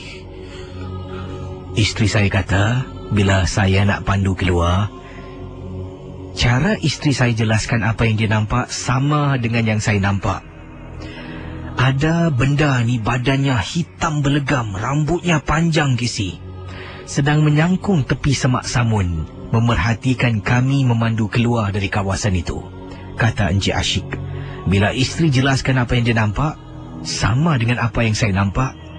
Saya ceritakan kepada isteri, terkejut terperanjat dibuatnya. Itulah kali terakhir saya dengan isteri memancing di kawasan Punggol, dan tidak lagi kami berani ke sana. Sekarang ini kalau nak memancing pun biasanya kami pergi ke Bedok Jetty, sebab di sana lebih ramai orang. Itulah pengalaman. Terima kasih. Selamat tengah malam dari Asyik. Mendengar Ria 897 FM, Casey akan teruskan dengan kisah yang pertama pada tengah malam ini dalam rancangan Misteri Jam 12. Berikut ini adalah kiriman email yang akan saya bacakan. Dikirimkan kepada saya, datangnya dari seorang ibu, Mas Linda, yang berkongsi peristiwa yang berlaku apabila beliau, suami dan anaknya telah pun pergi memancing di taman yang dikenali sebagai Labrador Park. Pendengar Ria 897, Mas Linda mengatakan sebelum ini suami dan juga beliau serta anaknya memang suka pergi memancing di pantai East Coast sebab dekat dengan tandas, kemudahan-kemudahan yang lain seperti dekat dengan tempat letak kereta. Tetapi, kata Mas Linda, entah macam mana salah seorang daripada teman suami telah pun rekomendasikan, sarankan tempat yang boleh mereka kunjungi untuk memancing. Jadi pada minggu berikutnya, suami telah pun bertanya saya beberapa kali, nak pergi tak tempat tu. Jadi pada saya tak kisah, tetapi kalau tempat tu jauh nak kena jalan, saya tak sukalah. Jadi akhirnya saya dengan suami saya dengan anak saya telah pun pergi survey dulu. Sebelum kita memancing lah, kami telah pun singgah ke kawasan Taman Labrador ataupun Labrador Park untuk melihat kawasan yang disebutkan oleh kawan suami. Betul Kisi, saya tak pernah pergi ke sana pun. Dah duduk di Singapura ni bertahun-tahun sampai ada anak yang pertama, belum pernah jejakkan kaki di Taman Labrador. Jadi kebetulan kami baru keluar makan malam bersama dengan anak, kata teman kita. Jadi apa yang berlaku berikut ini, saya dengan suami setelah makan, kami pun naik kenderaan menuju ke destinasi yang disebutkan awal tadi. Bila sampai di sana, pertama saya suka tempatnya, kerana betul-betul tempat letak kereta tu depannya dah boleh pergi memancing. Di sana juga ada pondok-pondok kecil. Yalah, misal kata kalau hujan, bolehlah kami berteduh. Dan juga kata beliau lagi, ada bangku-bangku yang boleh kami gunakan untuk duduk. Dan yang paling penting, dekat dengan tandas Kisi. Tandasnya terletak tidak jauh dari mana saya berdiri, kata Mas Linda, boleh lihat tandas. Jadi saya dengan suami pun duduklah, mengambil peluang. Dah sampai memandangkan dah sampai tempat yang disebutkan itu, kata Mas Linda. Beliau dengan suami mengambil peluang untuk beristirahat di tempat yang dimaksudkan itu. Sedang saya dengan anak saya dengan suami beristirahat, tiba-tiba anak saya berusia 7 tahun yang mengatakan yang dia nak ke tandas. Mama, nak pergi toilet. Jadi saya kata pada suami yang saya nak hantar nak pergi tandas. Suami saya ni masih lagi duduk. Suami saya tunggu saya dengan anak saya berjalan pergi ke tandas, berhampiran tempat kami duduk. Jadi saya pun niat di hati, alamak, saya pun tak tahan ni Kisi, nak legakan diri. Saya kata pada anak saya, okey, saya kata pada anak saya, Daniel masuk sini, nanti mama keluar, kita jumpa kat luar. Okeylah, anak saya pun masuklah, usia 7 tahun tu. Jadi dia pun pergilah ke salah satu cubicle. Dan kata Mas Linda, saya pun menggunakan tandas wanita. Kemudian setelah saya habis, anak saya dah berada di luar, dan saya pun berbual dengan dia. Kemudian saya pun pimpin tangan anak saya sambil berjalan, kata Mas Linda. Anak saya tanya satu soalan, dan soalan inilah yang membuat saya tak nak datang ke tempat ini lagi. Para pendengar Ria 897, apa anak saya tanya soalan ni? Anak Mas Linda bertanyakan soalan, Mama, arigato tu apa, Ma? Pendengar Ria 897, anak Mas Linda bertanya perkataan dalam bahasa Jepun. Jadi saya tulis, saya berhenti seketika, saya tulis. Apa? Arigato tu apa? Mana dapat belajar ni? tadi ada uncle dalam toilet cakap arigato. Saya toleh. Saya diri di depan kawasan tu agak lama, Kisi. Mungkin dalam seminit dua untuk lihat ada tak orang keluar. Tak ada, Kisi. Saya tak puas hati. Saya pimpin tangan anak saya erat-erat. Saya jalan ke depan tandas. Saya jenguk ke dalam. Tandas langsung tak ada orang. Takkanlah, Kisi, kalau tadi ada orang, dia tak keluar-keluar kan? Saya tulis lagi. Daniel, siapa aja Daniel cakap ni? Tadi ada uncle kat dalam cakap arigato kat Daniel. Para pendengar Ria 897, Mas Linda mengatakan selepas itu saya terus pimpin tangan anak saya jalan selaju-lajunya dan tinggalkan kawasan itu. Suami saya terpinga-pinga tanya kenapa. Tapi saya tak boleh jelaskan. Betul, Kisi, memang menyeramkan. Dan baru saya teringat, Taman Labrador adalah salah satu tempat ketika berlakunya peperangan antara askar Singapura dan juga askar Jepun. Itu dia, anak kecil berusia 7 tahun keluar dari tandas tanya ibu soalan yang menyeramkan. Arigato tu apa? Dari mana agaknya ada rasa anak ni belajar, Jadi itulah kisah yang pertama tu. Kalau dia arigato tu apa? Arigato tu maksudnya burung tiup makan betik, kita balik pun cantik nak. Ayo, nasib baiklah. Kita akan teruskan dengan kisah-kisah misteri anda. Itu dia. Terima kasih pada Mas Linda. Kisah yang berbeza sekali. Pengalaman yang menarik. Mas Linda dan anaknya berusia 7 tahun dengan suami yang telah pun pergi. Nasib baiklah. Dia survey lah. Konon. Tengok tempat tu sesuai tak? Cantik tak? Dah sampai baru tahu tempat tu tak sesuai. Mungkin kalau ada anak kecil berbahaya lah. Dan ini adalah kisah pengalaman.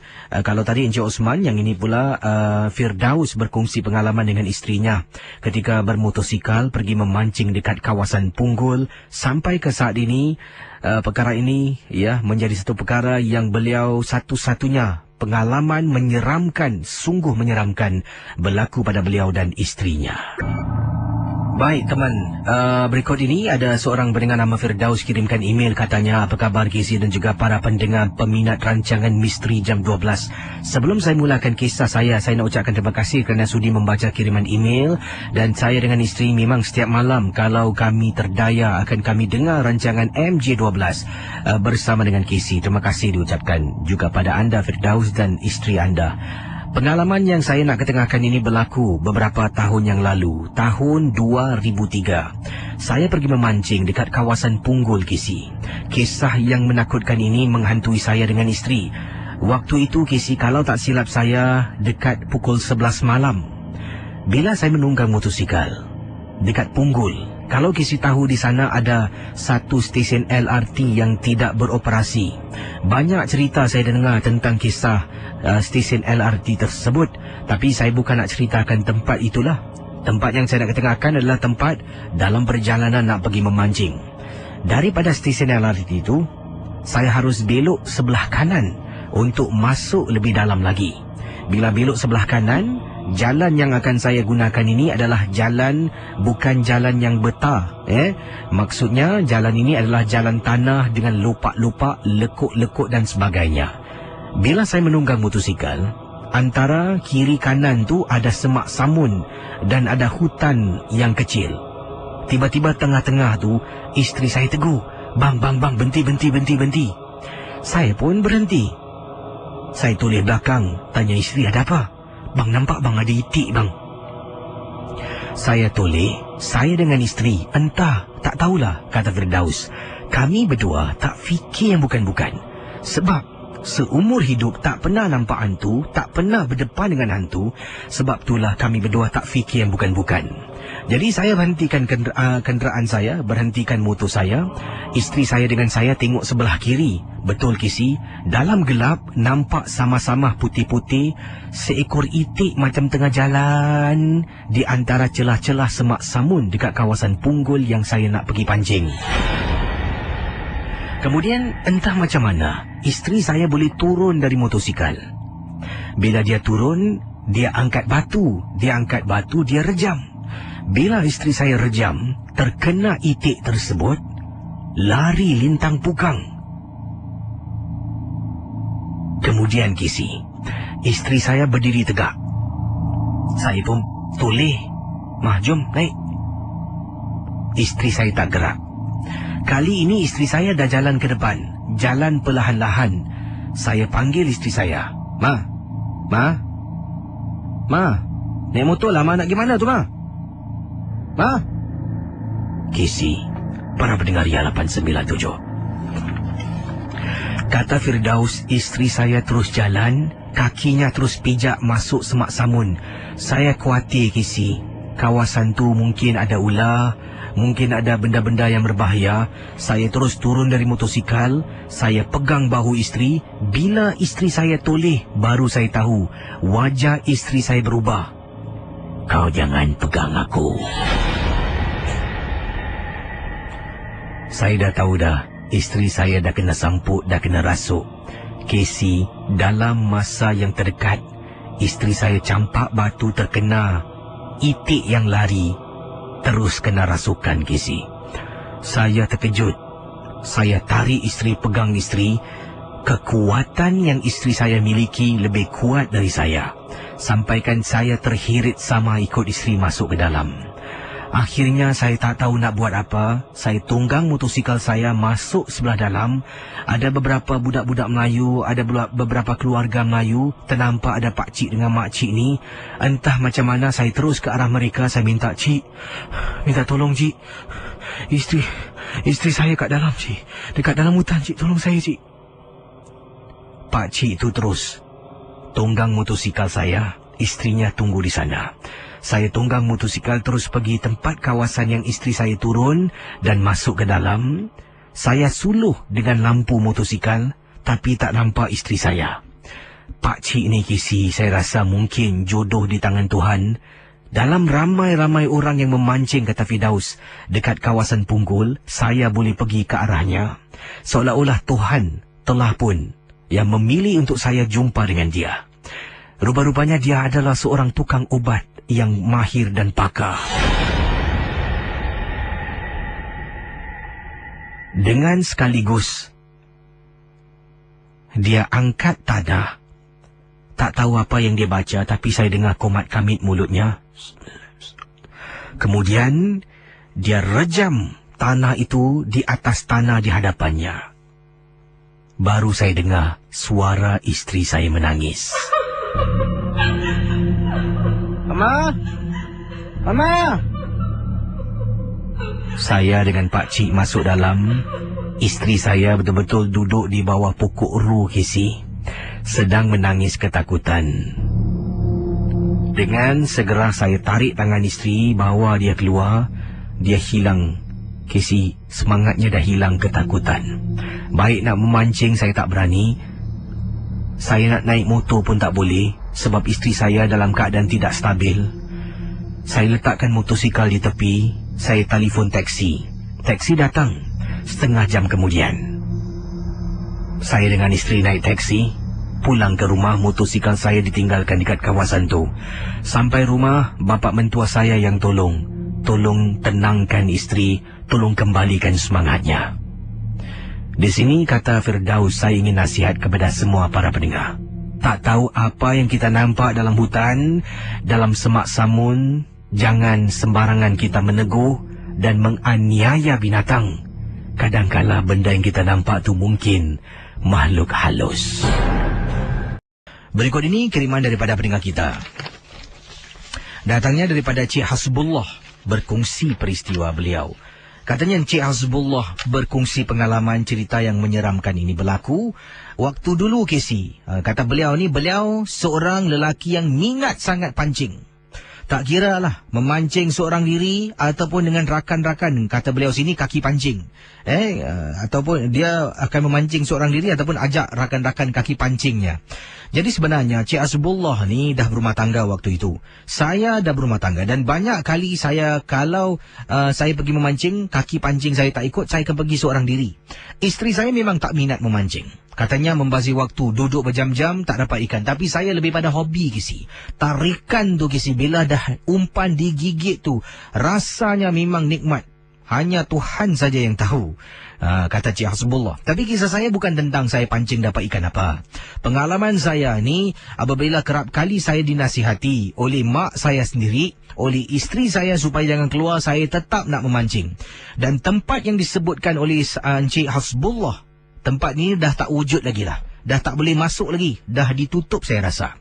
Jadi apakah kisah pengalaman yang ingin dikongsi sama? Saya akan bacakan sekarang kisah ini dalam rancangan Misteri Jam 12. Kisah-kisah yang anda dengar merupakan Misteri Jam 12. Tidak ada sebarang bukti yang boleh mengesahkan kebenarannya.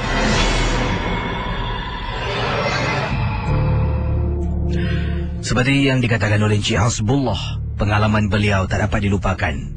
Ibunya sendiri dan isteri seringkali kata pada beliau, kalau seorang jangan keluarlah, tolonglah bang. Tapi saya tetap berdegil. Ini dah macam satu addiction. Dah ketagih kisi. Kalau seminggu satu kali tak pancing memang tak boleh. Sampaikan dalam kereta saya kisi, ada joran. Motosikal saya pun saya dah letak joran kecil dekat dalam box. Begitu kemaruklah saya nak memancing, kata Encik Hasbullah. Wah, ini dahsyat ni. Dan pernah pengalaman saya memancing di tempat yang dikenali sebagai Hyundai. Kalau Casey tanya mereka yang gemar dengan pancing, ramai akan tahu tentang tempat ini.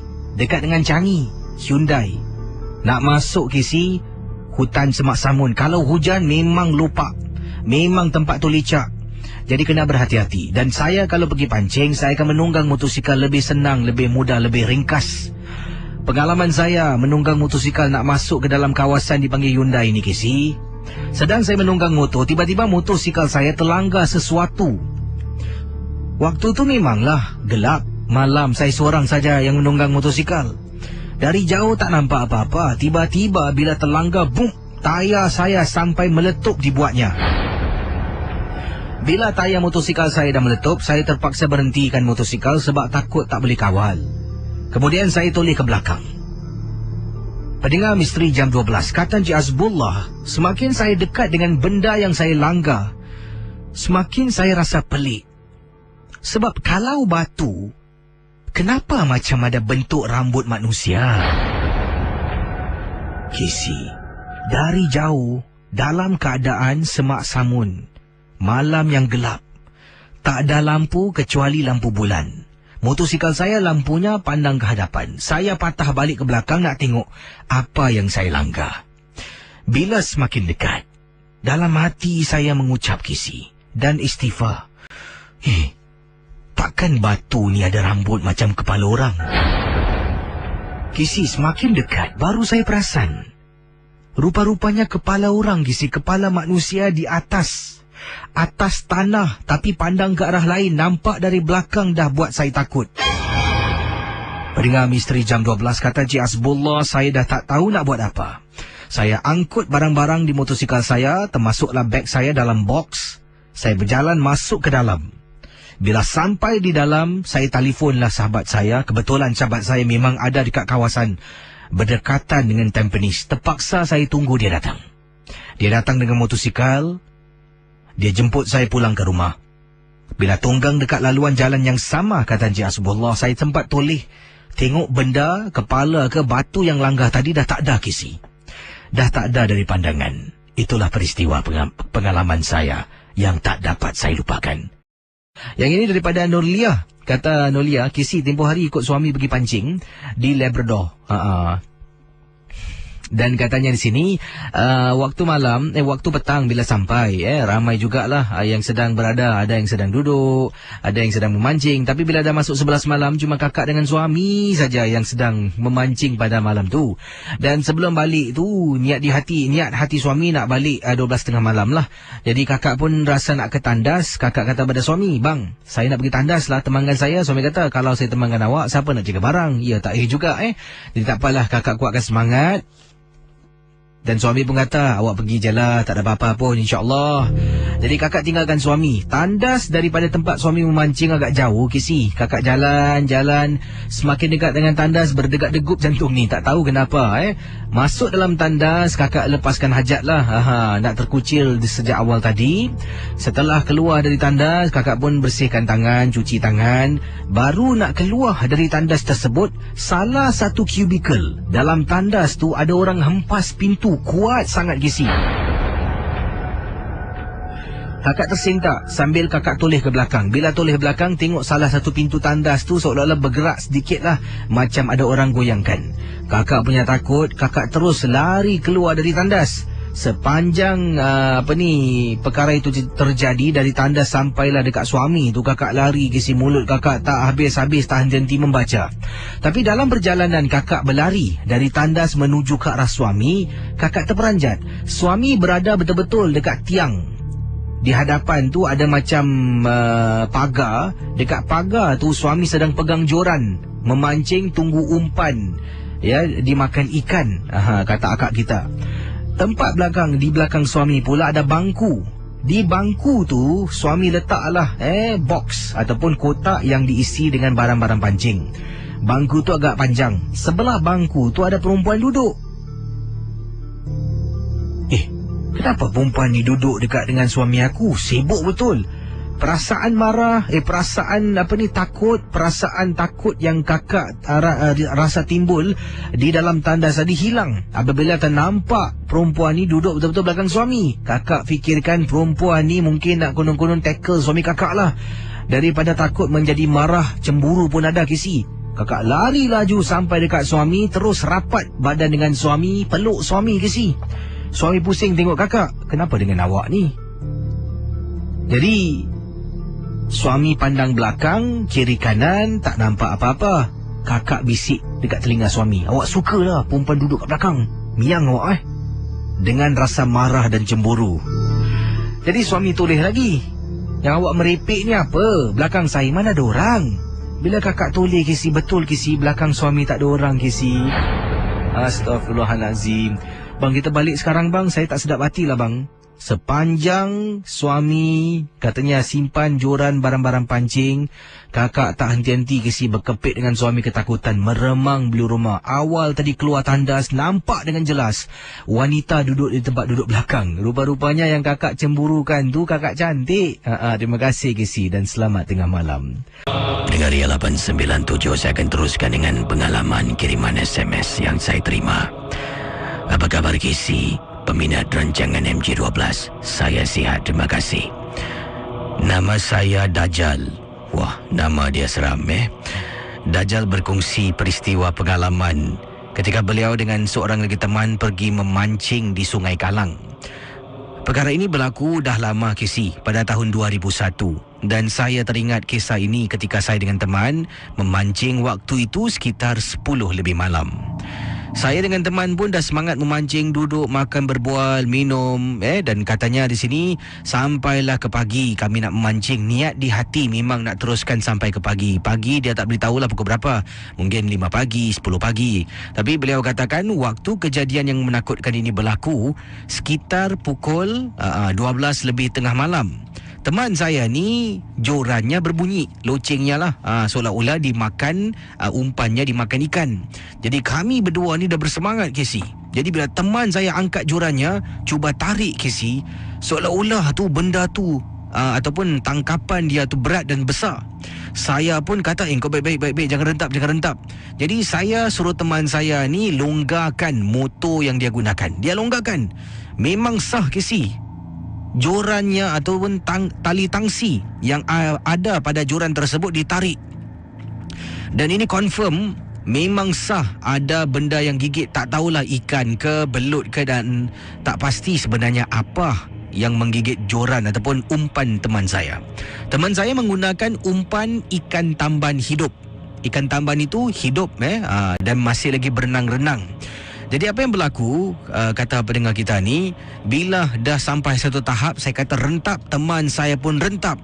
Bila dia rentap, terperanjat, Kisi, apabila nampak kocakan air yang begitu kuat. seolah-olah kami ni nak dapat ikan besar. Apabila teman saya sedang nak tarik, benda tu berlawan kisi. Saya kata pada dia, kau tunggu, kau tengok tu. Saya pun ambil lampu suluh. Bila saya suluh dalam air, terperanjat kisi. Saya terus balik ke tempat kami berkhemah. Saya angkat gunting, kemudian putuskan tangsi teman saya. Teman saya terus marah, kenapa dengan kau ni? Bila kami duduk, saya ceritakan, yang gigit kopi umpan bukan ikan lah.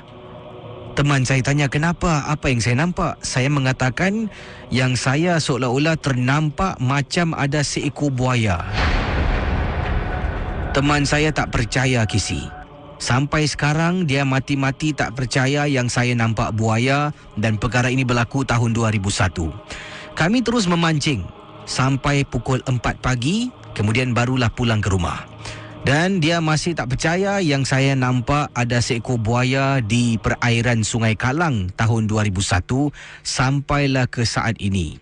Setiap kali kalau saya cerita dengan teman-teman yang lain tentang pengalaman saya dulu, dia mengatakan yang saya ni tak boleh nampak orang senang. Ikan yang dia dapat besar, saya cemburu. Terima kasih dan selamat tengah malam. Daripada Abang Zul berkongsi pengalaman, katanya, Assalamualaikum Kisi. Waalaikumsalam warahmatullahi. Nama saya Abang Zul. Saya ingin berkongsi satu pengalaman. Ini berlaku di salah sebuah jeti pendek di kawasan East Coast ataupun pantai East Coast. Jeti pendek, di mana tu jeti pendek? Pandai-pandai lah awak cari. Kata Abang Zul, waktu itu saya memancing. Saya suka memancing di pantai East Coast. Antaranya Jeti Bedok. Kadang-kala saya suka pergi ke Longkang 6. Walaupun Longkang sana kisi banyak ikan boleh kita dapat. Tengoklah nasib pada hari itu. Dan juga di salah sebuah jeti pendek di kawasan East Coast. Jadi waktu itu entah selalunya, lazimnya kalau saya pergi mesti ada orang. Ada orang memancing, ada orang berdating, ada orang berkelah, ada yang menaik basikal. Tapi pada hari tersebut memang waktu petang saya datang, ada ramai juga orang lah yang lalu lalang. Tapi saya seorang saja yang memancing. Bila dah masuk malam kisi waktu maghrib, jeti itu hanya saya seorang saja. Orang yang paling dekat pun adalah orang yang barbecue. Jaraknya lebih kurang dari saya berdiri ni 800 meter jauh kisi. Boleh nampaklah kisi mereka barbecue. Jadi malam tu macam satu malam yang cukup pelik dan aneh lah, sebab saya seorang di atas jeti pendek di kawasan East Coast. Saya pun pancing macam biasa. Kemudian apabila saya memancing ni, tiba-tiba terbau sesuatu yang wangi sangat-sangat. Bila dah bau wangi, meremang bulu roma. Saya pun tak indahkan dan terus memancing lah. Niat di hati memanglah nak balik pukul 3-4 pagi. Waktu itu sekitar pukul 11 malam. Saya pancing sejak pukul 5 petang. Jadi kata Abang Zul, sedang memancing tu bila bau wangi dah naik, saya seorang pula kat sana meremang bulu roma. Mata saya pula berkeliaran kisi. Apa yang berlaku kisi, sesaat kemudian saya dengar bunyi macam benda berkepak. Bunyi benda berkepak kuat. Bila saya toleh ke belakang saya, terperanjat kisi. Cuba bayangkan, dekat laut pantai East Coast, dalam sejarah saya memancing bertahun-tahun tak pernah nampak itik. Saya boleh nampak dekat jeti tu itik seolah-olah sedang berdiri di atas railing pada malam yang boleh saya sifatkan sebagai malam yang cukup seram. Bila saya ternampak itik tersebut, saya terus pandang depan balik. Sebab kata orang-orang tua, kalau ternampak itik di waktu malam sebelum tu datang bau wangi, itu adalah Cik Kak. Sejauh mana kebenaran saya tak pasti, tapi waktu itu memang seram saya rasakan. Kisi, saya terus angkat barang-barang pancing, bungkus dan terus pulang ke rumah. Pertama kali kisi, yang pertama benda ganjil berlaku. Jeti tersebut sentiasa ada orang, tapi pada malam yang saya memancing, jeti itu tiba-tiba bila waktu malam saja, semua orang dah balik, hanya saya seorang yang memancing di sana. Yang kedua, bau wangi. Yang ketiga, bila saya toleh ke belakang, terperanjat. Nampak seekor itik di railing jeti tersebut.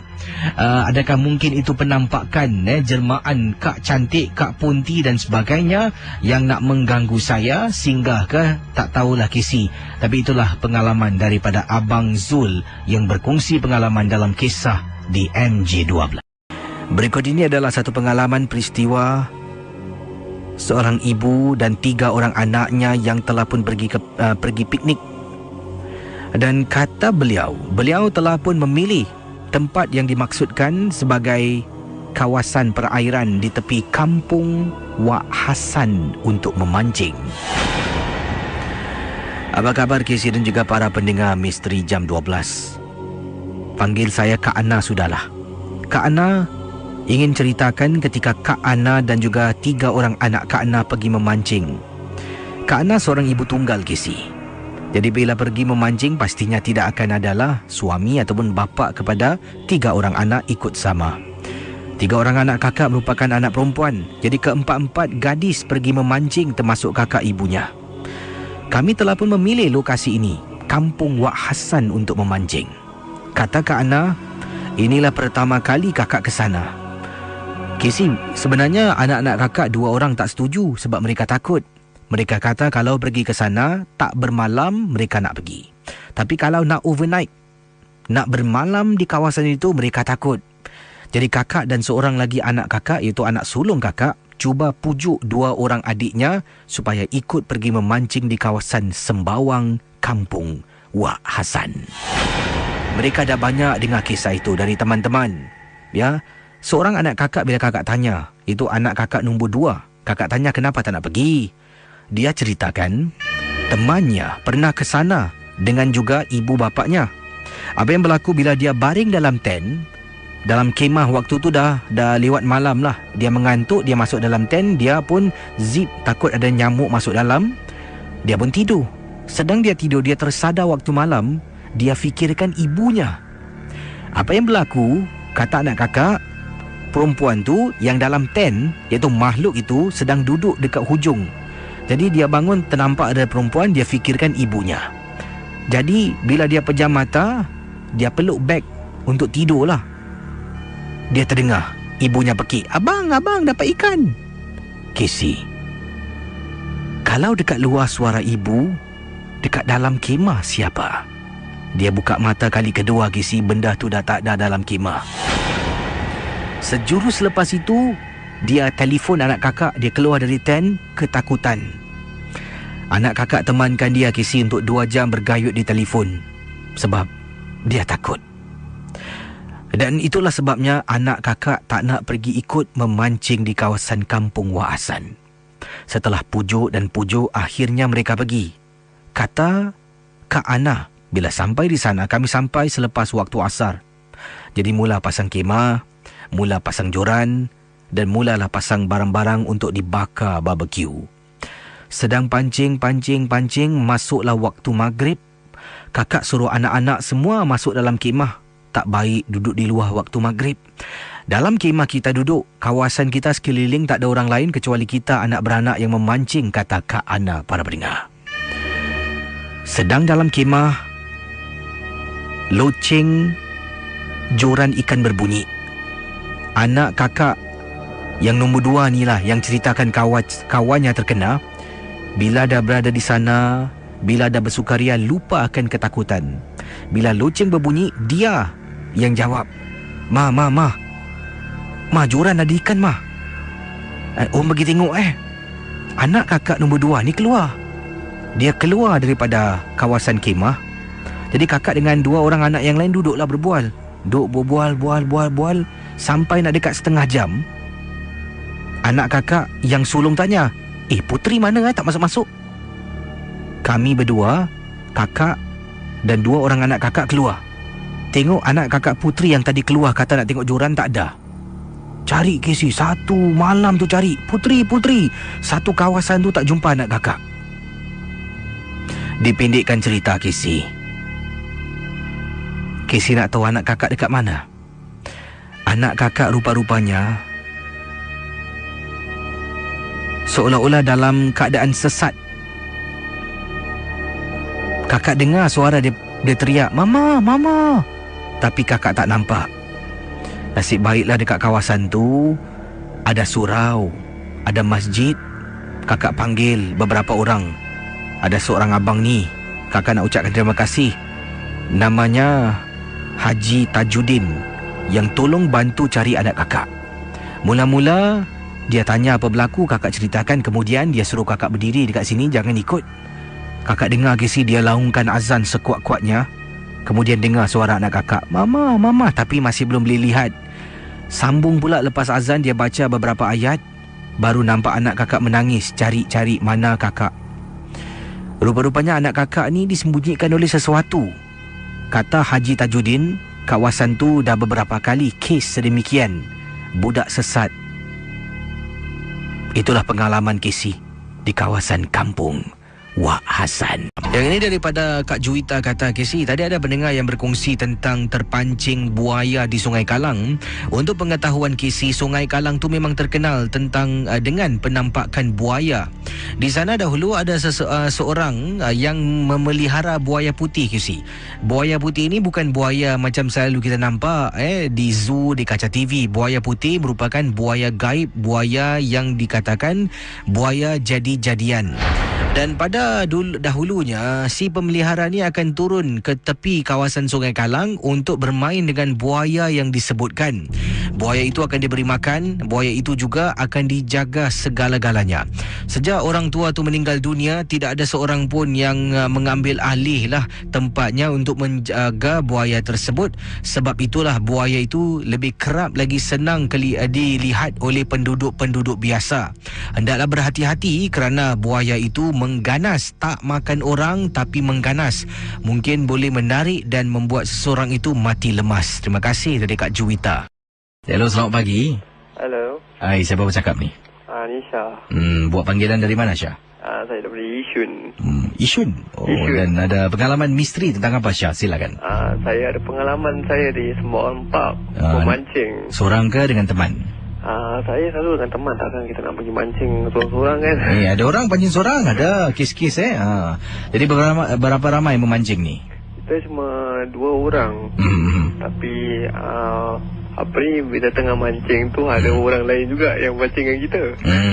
Cuma dia pancing seorang kat sebelah kita waktu tu. Sekejap Casey nak suruh orang pelankan video kat belakang. Boleh.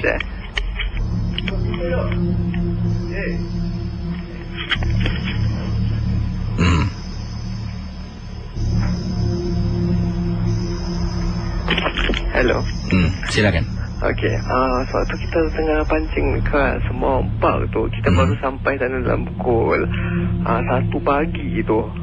Kita sebenarnya tengah duduk berduaan, saya dengan mata air saya.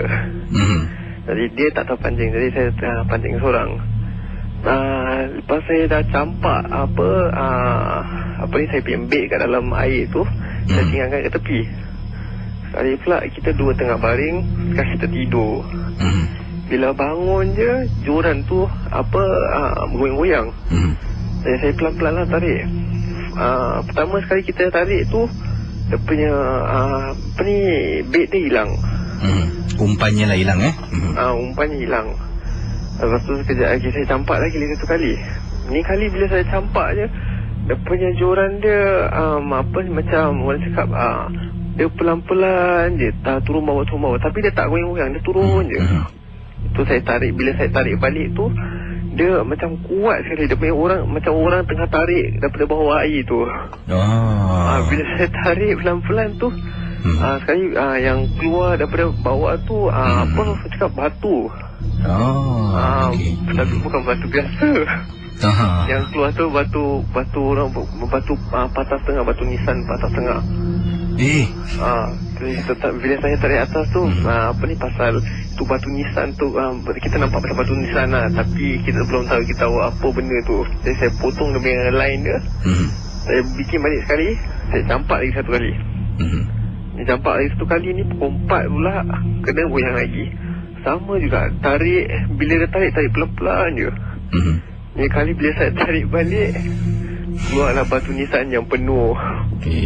Itulah kisah saya, Yeti. Terima kasih yang menarik sangat. Terima kasih, setiap pengalaman tu menarik. Terima kasih Terima kasih. Ya. Hello, selamat pagi. Ya, selamat pagi Ya, siapa bercakap ni? Saya Aizuddin daripada Kota Tinggi Johor. Orang Kota Tinggi Johor. Wah, ini tinggal di kawasan Kota Tinggi ni, rumah teres ke, rumah kampung ke, macam mana ni? Taman Sri Lalang. Di kawasan itulah. Dan ini pengalaman yang anda nak ceritakan berlaku di kawasan rumah anda, dalam rumah anda macam mana, cik? Tidak, ni di luar kawasan. Apa yang berlaku? Silakan. ada dua cerita lah yang pernah saya lalui. Yang pertama, hello. Silakan terus. Saya pun berdebar nak. Ini anda seorang diri kah sedang bercerita ni? Tak, isteri saya dengan menyusukan baby. Silakan pengalaman. Yang pengalaman pertama 2 tahun lepas, isteri orang Kelantan. Jadi masa tu kami dalam perjalanan balik ke Kota Baru Kelantan untuk korban anak kami lah. Perjalanan tu saya dalam pukul 3 pagi tu lah. Di persimpangan Rompeng sana dekat Muar Samsyah. Jadinya dekat situ saya merokok. Sebab saya suka drive waktu malam, kenderaan kurang lah kan. Jadi bila time saya merokok tu, anak-anak saya semua belakang dah tidur dalam kereta. Dan isteri saya pun tidur sebelah lah. Jadi saya terbau macam bau wangi tau Casey. Saya pun gerakkan isteri. Saya cakap, you pakai minyak wangi ke? Mula saya bau macam Infinity, yang minyak wangi yang saya selalu pakai lah. Lepas tu isteri saya dengan mama itu, dia bangun, saya kata, tak ada lah, saya tak pakai minyak wangi tau. Jadinya lepas tu saya buang lah rokok saya tu. Lepas saya tegur tu saya buang rokok tu. Saya naikkan tingkat apa semua. Dalam 5 minit gitu, bau dalam kereta saya macam bangkai tau. Jadinya ni saya pun berderau lagi ni. Teringat lagi kita tu kan. Jadi ni kat situ, selepas setengah jam jalan, lepas pada jalan tu lah, baru kereta saya normal lah. Bau wangi dan busuk tu hilang lah. Ini dalam perjalanan nak balik kampung di Kelantan lah? Ya betul. Jadi kisah selanjutnya yang anda katakan ada 2 kisah tentang apa tu pula? Yang kedua saya ni kaki pancing. Saya ke Kambuk memancing lah di Tanjung Balau, Kota Tinggi. Jadi yang kisah kedua ni saya dengan kawan saya orang Cina lah. Cina ni sebab apa, kadang-kadang orang Cina ni tak ada pantang larang tau. Dia suka cakap bukan-bukan lah dekat ni tengah-tengah pancing kan.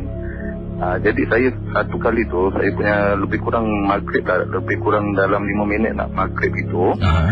Pancing saya kena rentap dengan ikan tau.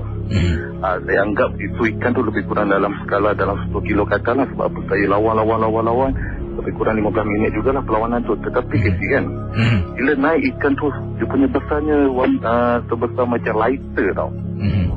Jadi warna dia warna emas, kemasan gitu ni. Apa ni, ini macam ni dia cakap macam tu lah kan. Jadinya bila kat situ tu, kawan saya cakap, you jangan cakap macam ni. Apa, you tengok ini ikan pun, yelah saya belek-belek takut ikan tu dah kena hentam dengan ikan besar ke apa kan. Tengok putih dia pun tak ada apa-apa cala ke si. Jadi kat situ kawan saya cakap, dia macam maki lah Cina. Selang lepas tu saya lepaskan semula ikan tu. Tengok ikan tu hidup tau. Saya letak dekat dalam air, ikan tu pun berjalan. Jadi kawan saya yang Cina tadi maki tu, dalam 5 minit lepas tu dia punya joran pula kena sentak. Jadi masa dia tengah lawan-lawan tu, dalam lebih kurang 5 minit lah, sekali naik macam satu timbul tau. Bot saya ni lebih kurang panjang 28 kaki. Satu ikan merah besar, dia lebih besar pada bot tu. Itu pengalaman saya tu lah. Lepas tu saya terus potong tali saw saya, terus saya cabut dari situ. Tapi kini yang kawan saya cakap, tak apalah bagi air lawan. Dia cakap, air punya pancing ni saya boleh naik 20 kilo kat situ, dia cakap kan. Saya cakap, tak apa, nanti kita dekat tebing nanti kita cerita lah. Jadi itulah pengalaman saya Casey. Buat saya tak boleh lupa lah sampai sekarang tu. Terima kasih Cik Din. Sama-sama. Assalamualaikum. Waalaikumsalam warahmatullahi taala wabarakatuh. Tidak teman kita daripada Kota Tinggi, Johor yang berkongsi pengalaman. Terima kasih. Selamat tengah malam.